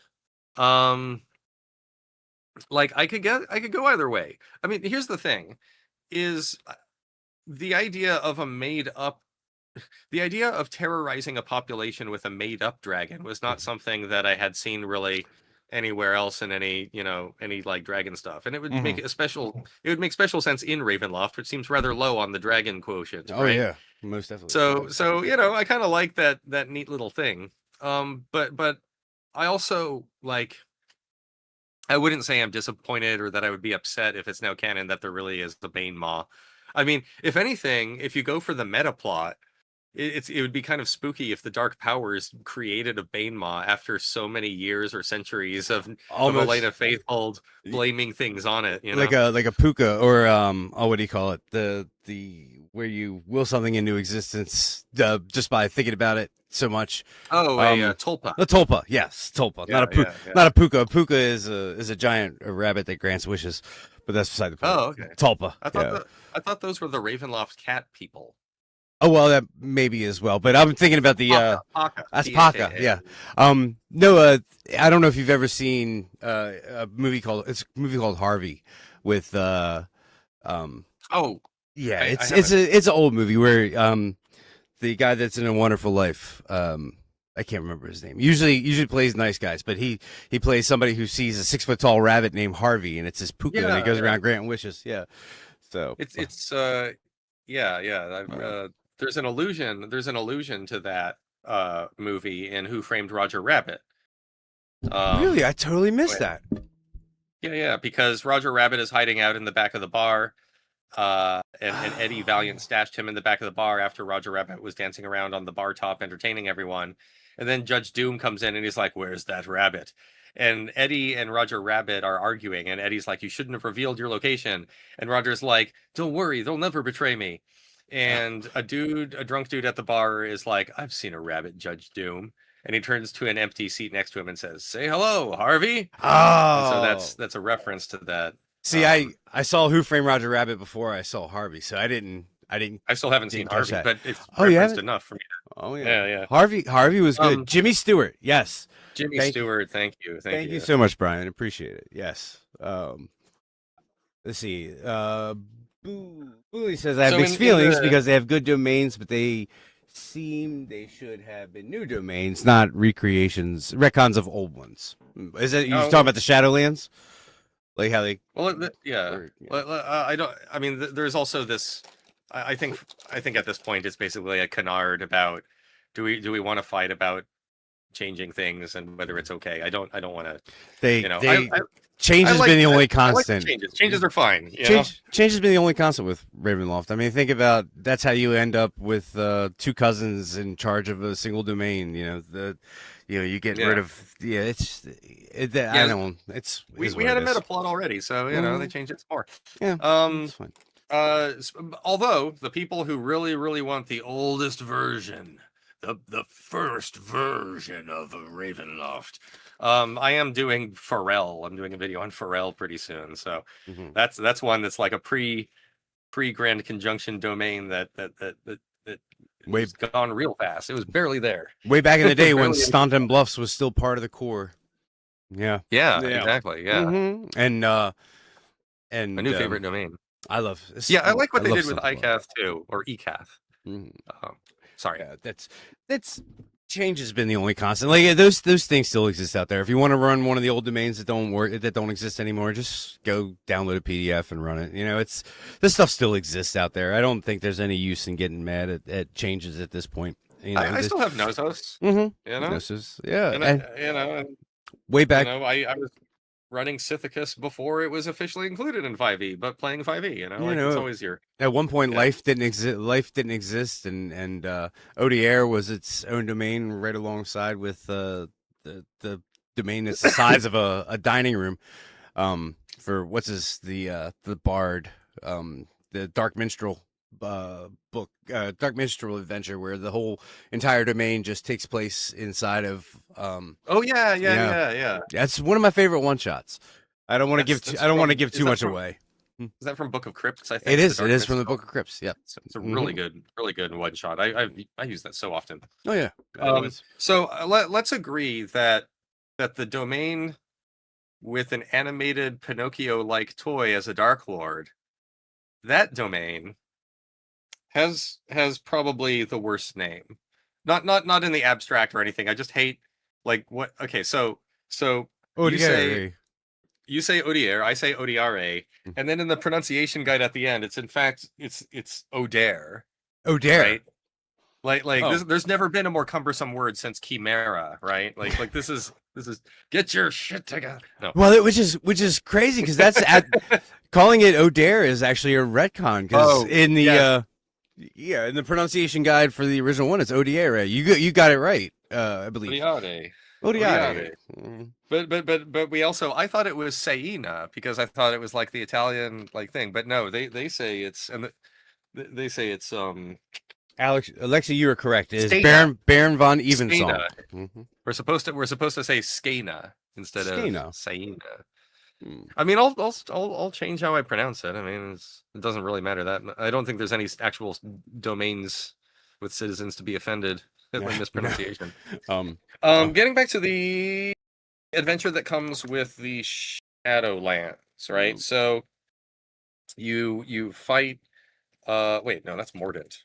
You fight a basilisk, and you're sort of saving peasants from fantasy monsters, and at some point you get the quest to Oh, to whoops. destroy. Yeah. Oh. Okay. I got it. Right.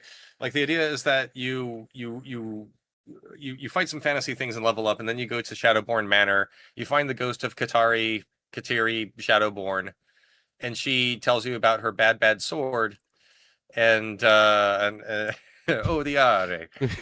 And she tells you about her bad evil sword and how you need to gather the 4 keys to destroy the sword. And so now you've got your quest to fetch the 4 keys, and once you fetch them, you have the ability to kill the sword. Hmm. And the ghost is good. She's the ghost of a lawful good person, so she's not the Darklord. She can't help you too much. She's literally just a quest giver, a lawful good ghost.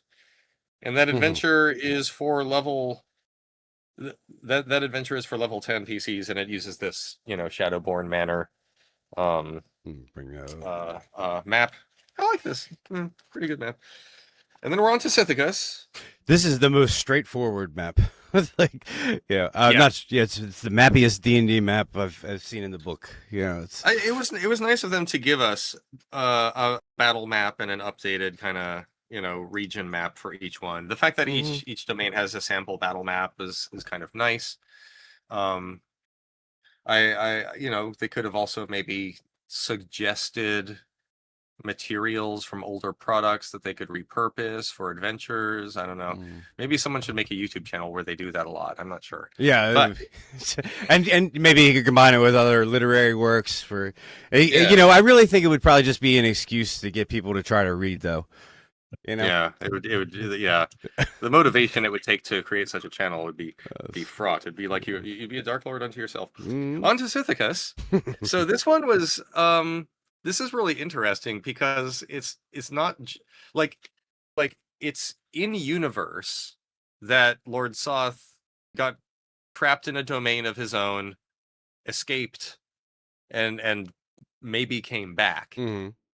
And also at the level of IP and legal rights, right? Soth was part of Ravenloft, then not, then part of Ravenloft. And so it's weird that it has this metatextual element. It would be funny if they did that with Sane or Skena, excuse me. If they did that with a domain where the theme was already metatextual stuff. But I swear, if I ever run that, Soth is going to do that. Every time I think I'm out, they keep pulling me back in. And pulled back in he is. We got a stat block for him that makes him extremely scary. He's pitched as a quest giver a couple of times. The idea is that he, both in his description, in his stat block, the flavor there, and the description that in his story or his tale, it says that he still fancies himself a knight of noble bearing and an honorable fellow. Or like it's obviously in a denial sort of way. It's like Strahd telling himself that he would make a great boyfriend or something. But because he likes to think of himself that way, there's a chance that he might actually help the PCs escape from Sithicus if they're trapped there. He is evil though, so there would have to be something in it for him, and the terms would be unfair. I assume he would alter the deal and then tell the PCs to pray he doesn't alter it any further. Yeah, I knew that was coming. You know, you could have him looking for the rebel spies and the plans to yeah. We have a big tower where you see him. So also I'm happy to see the return of Azrael. Now, I recall from Knight of the Black Rose, I thought in earlier products in Gazetteers, I thought his last name was D-A-K, Dak, like he was Azrael Dak. But in this iteration, it's Dax, D-A-X. It doesn't matter. I'm not gonna like they changed the letter, no. but maybe it's just kind of weird. Maybe it rolls off the tongue better. Dax is Dak. Dak is like an ugly sounding syllable. I wonder if it's like a curse word in some language or something. You know, like is there a reason why you would? Is it slang for something nasty, like a bad drug or a rather outre sex act or something? It sounds like that would be something like in the Pacific, like South Pacific, like it has a very Indonesian sound to it. Maybe it is a cuss word. I have no idea. You know, I don't know. It's a monosyllable. It can come from anywhere. Dak. So, yeah, that's true. I mean, it could be like a Dak is actually a ball of tobacco and hashish that you roll up and you spend all day high with it. I don't know. So somebody, if you know if Azrael's name was originally Dak, let us know. Anyway, I actually took this adventure that they proposed for Sithicus and I threw it into the Sithicus adventure I've got in my video that's coming out in a couple days. Or it's already out on Patreon, but it'll be on YouTube in a couple of days. And basically, you get a quest from one of Soth's enemies to go retrieve a gem that Azrael has. And Azrael has the gem because it contains the soul of Caradoc. Or Caradoc. You know, I think in Shadow of the Dragon Queen they said it was Caradoc, anyway, Soth wants Azrael to get the gem that has Caradoc the betrayer's soul in it. He's like a ghost, but his soul is trapped in that gem. And Azrael is doing something duplicitous, and he's like hoarding the gem or keeping it for himself, or he's trying to, you know, like double cross Soth. And so the adventure has you hunt down Azrael, force the gem out of him, and you're doing this amid other Sithicus monsters, like creatures that have the stat block of a Dullahan, but they're like shadows. They're like 3-dimensional shadows. You flavor them that way.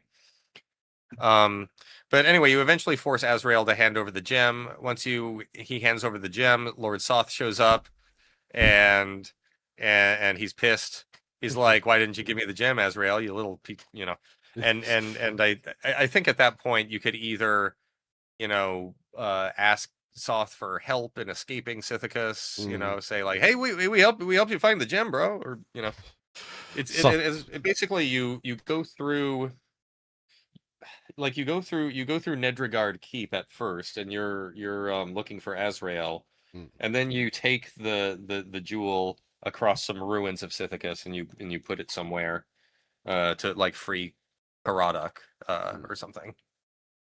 It's basically you're told to, but this is weird too because like it's an adventure for level 14 characters. But you're supposed to use the stat block of a werebear for Azrael, and I swear that is like a CR6. right? So I guess like you're supposed to be able to one shot Azrael, but they describe it as though like you're supposed to have a real battle with him, and then he eventually relinquishes the gem. Oh, You're not going to have a whoops. protracted fight with No, but the a CR6 at CR6. level 14. You No. know, that's not happening. So I would say I say make him a Lugaru because then it's like a more of an appropriate. A Lugaru has like legendary actions and stuff, so it can. Soth is fickle though, and this approach might end in a confrontation with the Death Knight. They might infiltrate Negrogard Keep in order to offer it to Soth. Oh, so you show up with a gem, and they're like, "Hey, I got here, buddy. Get from around here." See, Gazetteer as I love Dak. Vampire Kender. Yeah. Oh yeah, vampire. Yeah, Yeah, I was gonna bring that up. I didn't hallucinate it. It was originally Dak. All right, Yep. memory serves. Sloth escaped using copyright law. Now we can reenact the plot of Iron and Blood with Soth back. We just need to get the old arena back from Chlor. Oh yeah. Oh, the workshop. I think I'm seriously Oh. considering doing an Iron and Blood adventure for the Ravenloft series, but like maybe as next April or something as a joke one. Man, that is a deep pool right there. I can't imagine how many people have no clue what that is. Oh, yeah, that's inside joke to the extreme. I like the Vampire Kender. I love Ticklemop Toothfang from When Black Roses Bloom. She was like a great monster, a villain, but like a lovable villain. You felt bad for her. Like in her stat block, it mentioned that she maintains a cheerful disposition and acts like a normal Kender, even though this takes quite a bit of effort because she feels nothing like that on the inside. And I was like, oh, poor little Ticklemop Toothfang. But then she wants to drink the PC's blood and stuff. So it's like, it's tough. The Gazetteer has it as Dak. Tempest or Tempest. Yeah, Tepesh is Vlad. Yeah. Vlad. So we get we go here. Interesting. Darklord is Mother Lorinda, adventure genre, folk horror, hallmarks, fey bargains, ritual cults, secrets, sacrifices, sinister festivals. It's a lot of S's in there. Miss Talismans, bloodstained farm implement, like a bloodstained plowshare. Dried crown of white camellias and straw doll. Yeah, bloody trowel. Yeah, or a bloody rake. Also, someone please tell me. I don't know what you call those mini rakes. Like a trowel is like a mini handheld shovel. What do you call those 3-pronged mini rake things? A cat's paw is a mini crowbar, right? But what do you call cat's paw? The cat's paw's got the two. The chibi rake. What is that? I've always just called it a hand rake, but I could be wrong. Hand rake. Yeah. Oh, I don't know. I was hoping it had some cool name. It may. I could just be ignorant. Shit ruiner. Ruiner. I don't know. Okay, so New Tempest is very much Wicker Man vibes. One thing that surprised me about Tempest is that Lorinda's two sisters are around. I must have I thought in Van Richten's guide it was just Lorinda and the other two sisters are just kind of like dumped by the wayside, maybe even killed in Lorinda's backstory or something. But here in this version of Tempest, Levita and Letitia are prisoners of Lorinda, who like keeps them in like a weird stew or something. Like they're like in a cauldron. Let's see. There's miners. Let's see. I'm looking for the backstory is still kind of the same of like, growing into a hag and feeding people to people and eventually falling head over heels for a bard that, she fought over with her sisters and, she hates her sisters but cannot get rid of them. In a way, I guess that's kind of similar to Ramya. I was going to say it. It sounds familiar. Mother Lorinda's Tale. Okay. Yeah. The sisters Lorinda, Levita, and Letitia lived desperate lives at the wooded edge of a terrible land. Their brutish family claimed the girls were unnatural fae in disguise and forced them to toil constantly with a hand rake. After years of harsh treatment from their cruel father and brothers, the hopeless sisters snapped and killed the abusive traveler during a chance encounter. They butchered the body and served the remains to their unwitting family, thus began a cycle of murder and cannibalism that persisted for years. Ooh, charming. So here we get I don't know if it's the first one, but here we get the first need for errata in the book. So, as others have noted, on page 170, this is encounters, right? So you scroll down under encounters and it says tithe competitions, right? Wayne, I'm gonna say Wayne directs the assemblage in a prayer to Mother, and the day of games begins. Characters may play 3 games, participating in each selected game once. So it's kind of like the first chapter of Wild Beyond the Witchlight or something. There's these different games going on, and it lists the games.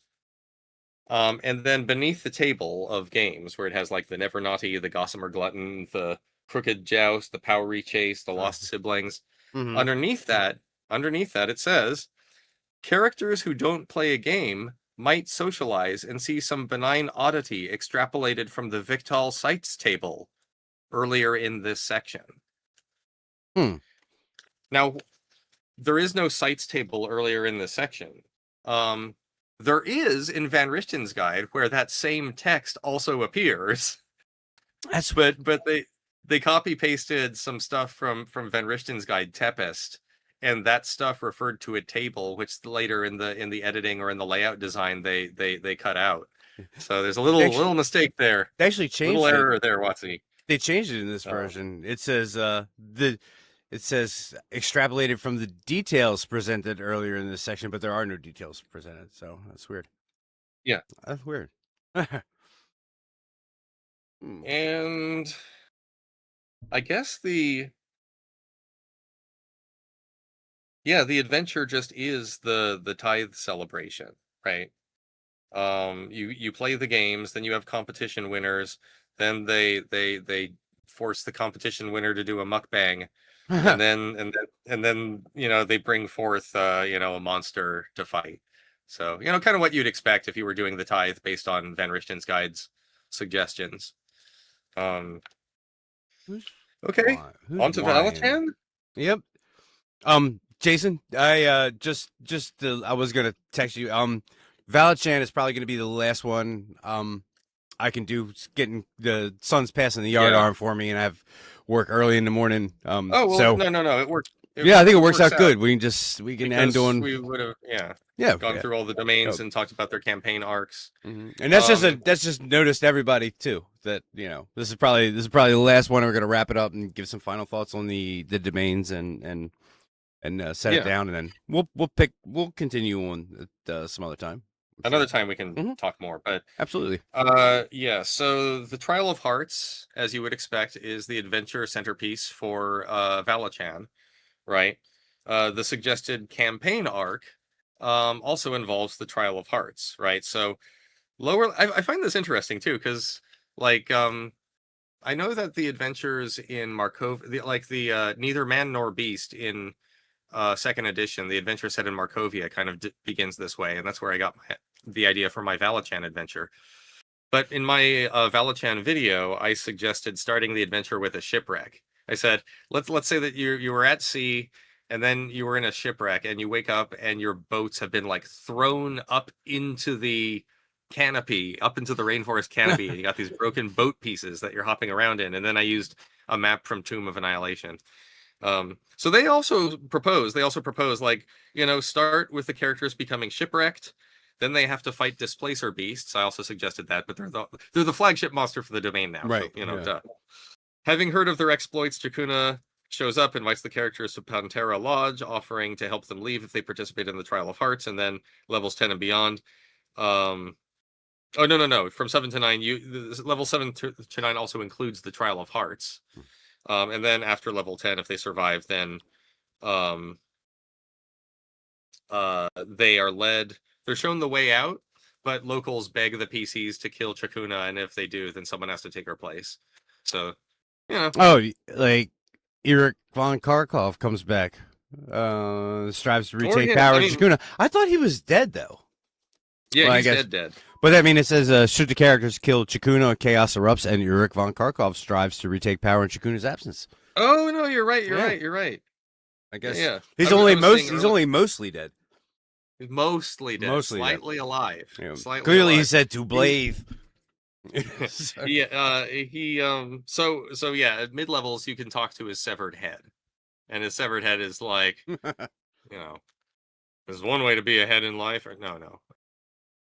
Reminds Let's me see of the what we have in navigator from. Remember the head of the navigator from Monkey Island? We used to pull him out, and Oh, his eyes would point the way through hell. that's cool. Mm-hmm. Yeah, That was going back to our LucasArts conversation the other day. yeah. Many of my favorite story beats and ideas for adventures come from the point and click adventure Mhm. games where you're Oh, using items on mhm. items and using items on scenery and Yeah. those kinds of puzzles Brian brought driven. up a good point. Start with them being brought to Ravenloft via Nathan Timothy's riverboat, and in the process of werewolf hijinks, it crashes and ends up in the canopy. It's a very, What very is? good tie-in. Um, Brian said start with them being brought to Ravenloft with Nathan via Nathan Timothy's riverboat, and in the Oh yeah, process, yeah, a yeah. werewolf hijinks ensues, and then it crashes, and Yeah, we then get. like you said, you know, with the shipwreck. I've never done anything with Nathan Timothy. I was aware of his existence, but Mm-hmm. even by the time of the Red Box set, I think he was already like a former Darklord or Mm-hmm. something, and he was just trapped on a boat. I mean, Um, how terrible! You go from being a Dark Lord to just just getting your freedom, but just trapped on a riverboat. yeah, That's I well. wouldn't want to live on a maybe, but of course, being a Darklord is supposed to suck. But Mm-hmm. being on a riverboat sucks. I don't know. We'd have to ask him really. Yep. Well, But there's a person. What's her name? Alara Snowmane or something. There's um there's the lady who's on a riverboat and she's going throughout and in L- between the domains, Larissa, and she has is it Larissa? Larissa, thank Larissa you. Snowman? Yeah. Yeah, yeah. Mm-hmm. And she has like a certain kind of magic that she learned from the Suranya guy. Um the Dance of Death or the Dance Macabre, and that allows her to Oh control yeah, things. Yeah. I remember that. Um things to say about so Dance of the Dead. disappointingly, Mm-hmm. um every entry in the other domains of dread section, which was also a small domain entry in Van Richten's guide, is reprinted word for word. Wow. Almost no changes. So they did change the vague agency to just the agency, so it's different. We do get a few new little domains of dread, which are Carnival, uh, Calidney, uh, Caladney, isn't that Rishmulo, and and no, that's it. We get yeah. So Calidney is a new mm-hmm. domain. It's a It's on Athos, right? Or yeah. it's It's the Dark Sun one. mm-hmm. We Dark Carnival and Dark Sun's ICAF. Dark Sun's Carnival and canon now. ICAF are both here. But Carnival and ICAF are domains that had expansive entries in Van Richten's guide, and they just have truncated entries. That's the only sense in which they're like new entries, is that they're now new entries in the Shrunk down. truncated other domains of dread thing. So Man, it's Carnival got a whole whopping paragraph. That's crazy. yeah, yeah. Mm. Well, I think I don't mind stuff like that though, because if Mm-hmm. they gave me, like one thing they could have done is in this book only give large expansive explorations of domains that weren't given those things in Van Richten's guide. Mm-hmm. I would be okay with that, because then I would have more of a reason to make sure I have both books. Right. But both of the books have expansive entries on Barovia. They both have expansive entries on Darkon. They both have, so it's only a few that got swapped out. So that Mm-hmm. ICATH and Carnival were big expansive entries, but now they're littler entries, and that's to make way for Innsmouth and Sithicus Yeah. and the Shadowlands, That's which went exactly from having a small, yeah. that's exactly So why I had the book in my hand in my local game store and looked at the price tag and I was like, there wasn't enough meat on the bone. So I just got the PDF. I couldn't justify it. yeah, I'm like, there's nothing. there's not a lot of here. There's not enough here. Um, for Yeah, to spend 60 some dollars. I'll wait. I'll get it. Eventually, I'm gonna get it because the art's great and everything. But I'm gonna pick it up used at some point. I just can't pay full yeah, price for it. But it's still a good read, and I do have to commend the art. I mean, it looks beautiful. Looks fantastic. They should have a supplemental book describing more. Yeah, like if they did a series of like Ravenloft books, and they guarantee, and with like different content in each one. Like So It should bring back the Gazetteers, but like the float. Gazetteer, yeah, we're basically saying the Gazetteers, Yeah. Um, yeah, Maybe a I little think less first person. I mean, you could do the content of the Gazetteers without doing the perspective of the Gazetteers. Like it doesn't have to be written like a in-game book. It could just be, hey, here's these 5 domains. We're going in deep detail. yeah, Here's just maps deeper and like, entries, yeah, and deeper dives. give maps for all the different cities and really deep dive Yeah, into, or even do um a book per domain. I mean, you could bring back the soft covers and like this is do this splat domain books. name. Yeah, like a splat book for the We domains. want splat books. Yeah, but Uh, everybody on the DMs Guild pretty much takes care of the splat books nowadays. yeah, the art is really a secret sauce. Hmm. It's true. Um, so things that are both new that aren't in Van Richten's guide and that for the most part I like or I approve of. Um, the gaggle of battle maps that you get a bunch of battle maps. That's nice.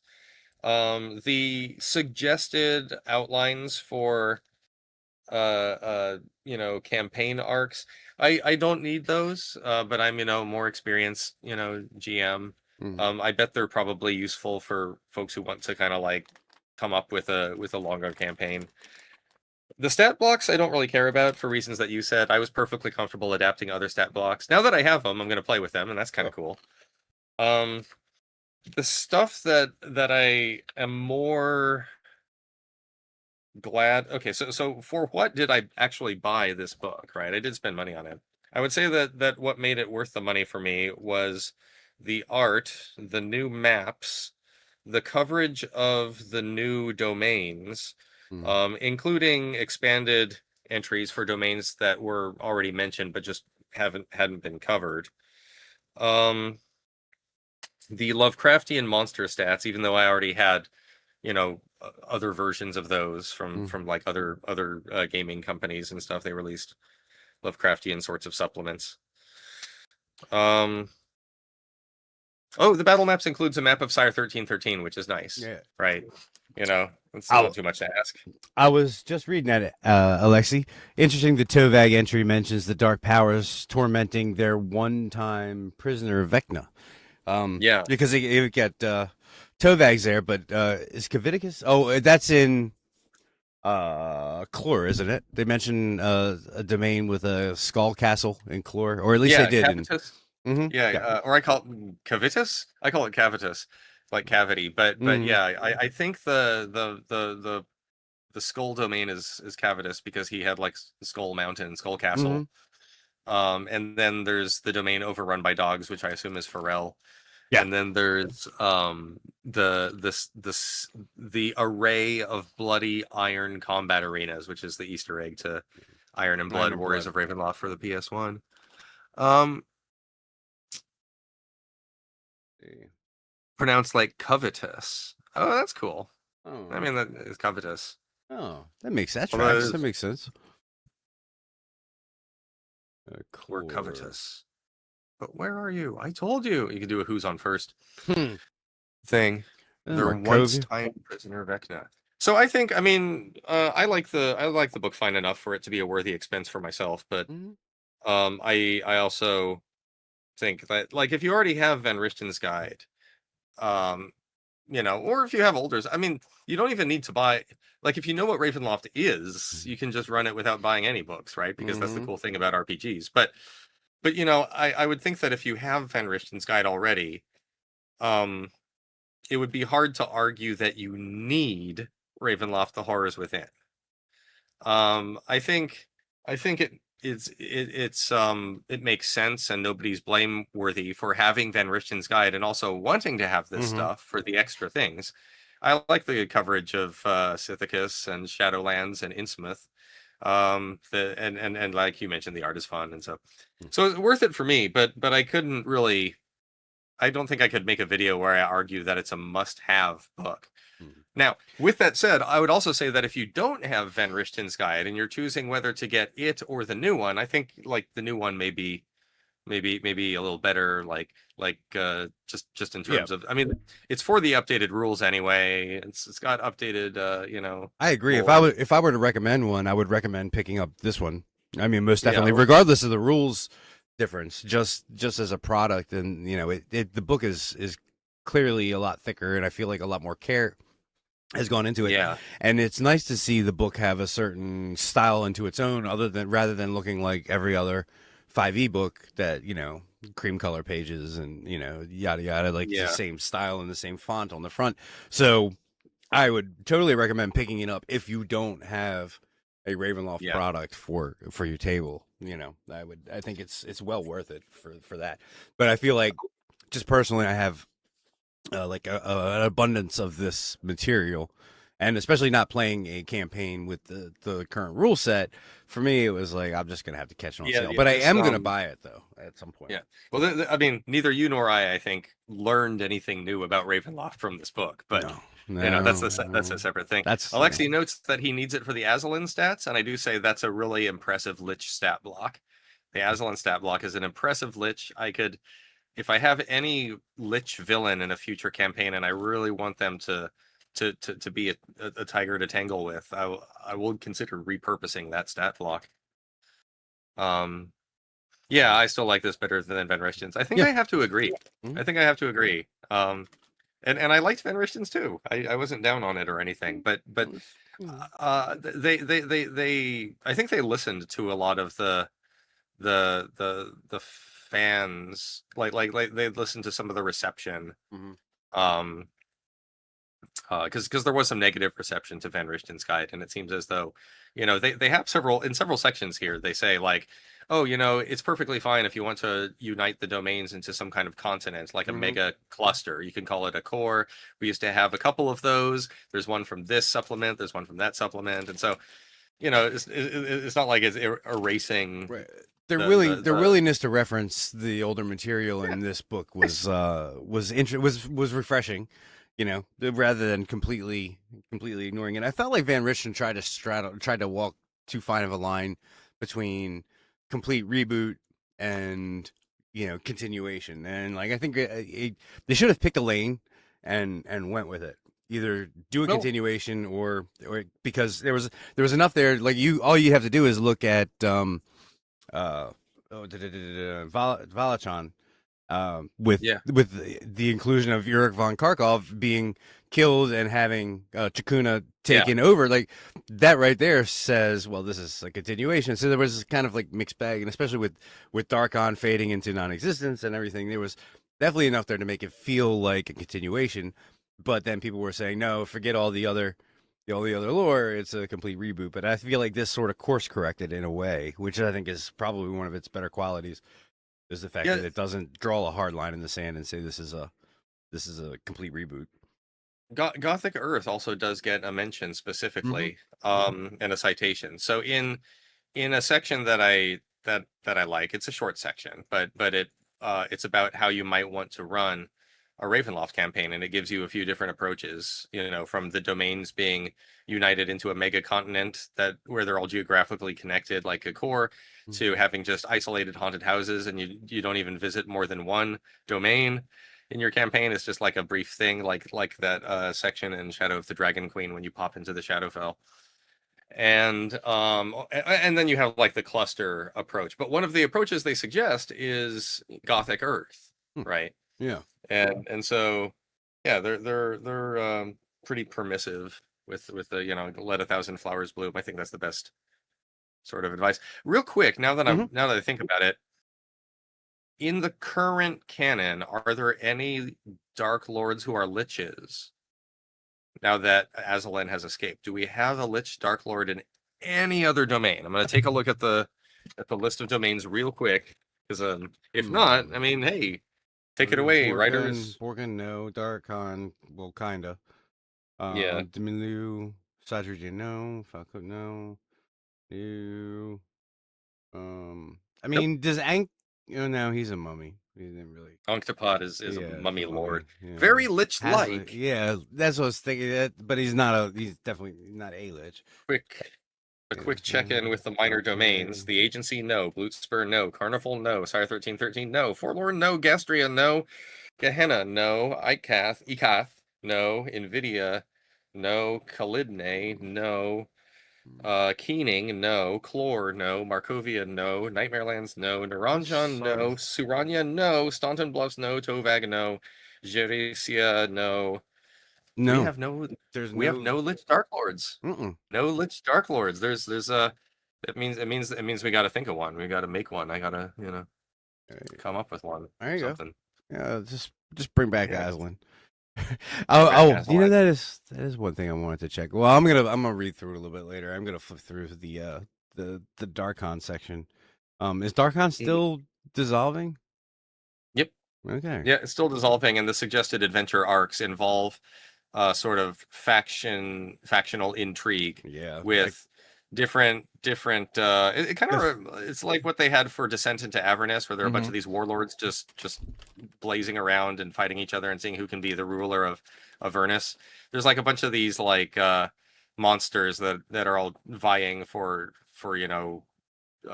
political rulership, and you're supposed to ally with some to fight others, and once you've leveled up enough, you go to Castle Avernus and learn the truth about Azalin, and then bring him back into the domain some way. They give you very general steps, but a map. I do like that picture of Azalin. I don't mind Swall Azalin. I know that's unpopular, but muscular lich is fine. I mean, if we're allowing corpses to walk around in the first place, I like the old bag. I like the old bag of bones approach, but whatever. It's to each his own. It's not. He's not a deal breaker. What about the crown? Like the floating. I mean, it's bits of iron. It looks That's interesting. cool. It's definitely interesting. Also, it feels like it's representative of his domain, sort of in pieces floating around. Yeah. I'm theming metaphor. I'm surprised he's in. I'm surprised he's in there at all with him supposedly have disappeared. He's very included as an option, right? They specifically say this is the stat block that Aslan had when he disappeared, and which he would have if he came back. So they had anticipated the criticism of what? No Aslan, right? So they put it in there to make sure that no one could complain. How do you take away one half of the greatest duo to go at it in Ravenloft? Which I think is like another sort of not mistake that Van Richten's made, but like another head scratcher. Like I understand. I think it's very interesting what they did. It's actually one of my favorite parts of Van Richten's was having Darkon be dissolving and having that idea that Aslan's gone, but only if it's a continuation. Because if it's a reboot, then it doesn't. Who's Aslan? Why is he gone? Like for people just coming into it, why do we care? We don't care really. We don't care who Firen Zalhonen is if it's not a continuation. So, which I like this. I like this approach, having Aslan in there, and then So I on the whole, I recommend picking it up. I like the book. Yeah, I like it. I'm gonna have a lot of fun with it. I definitely want to do something like Cthulhu Borg, now that I've been thinking about running Innsmouth.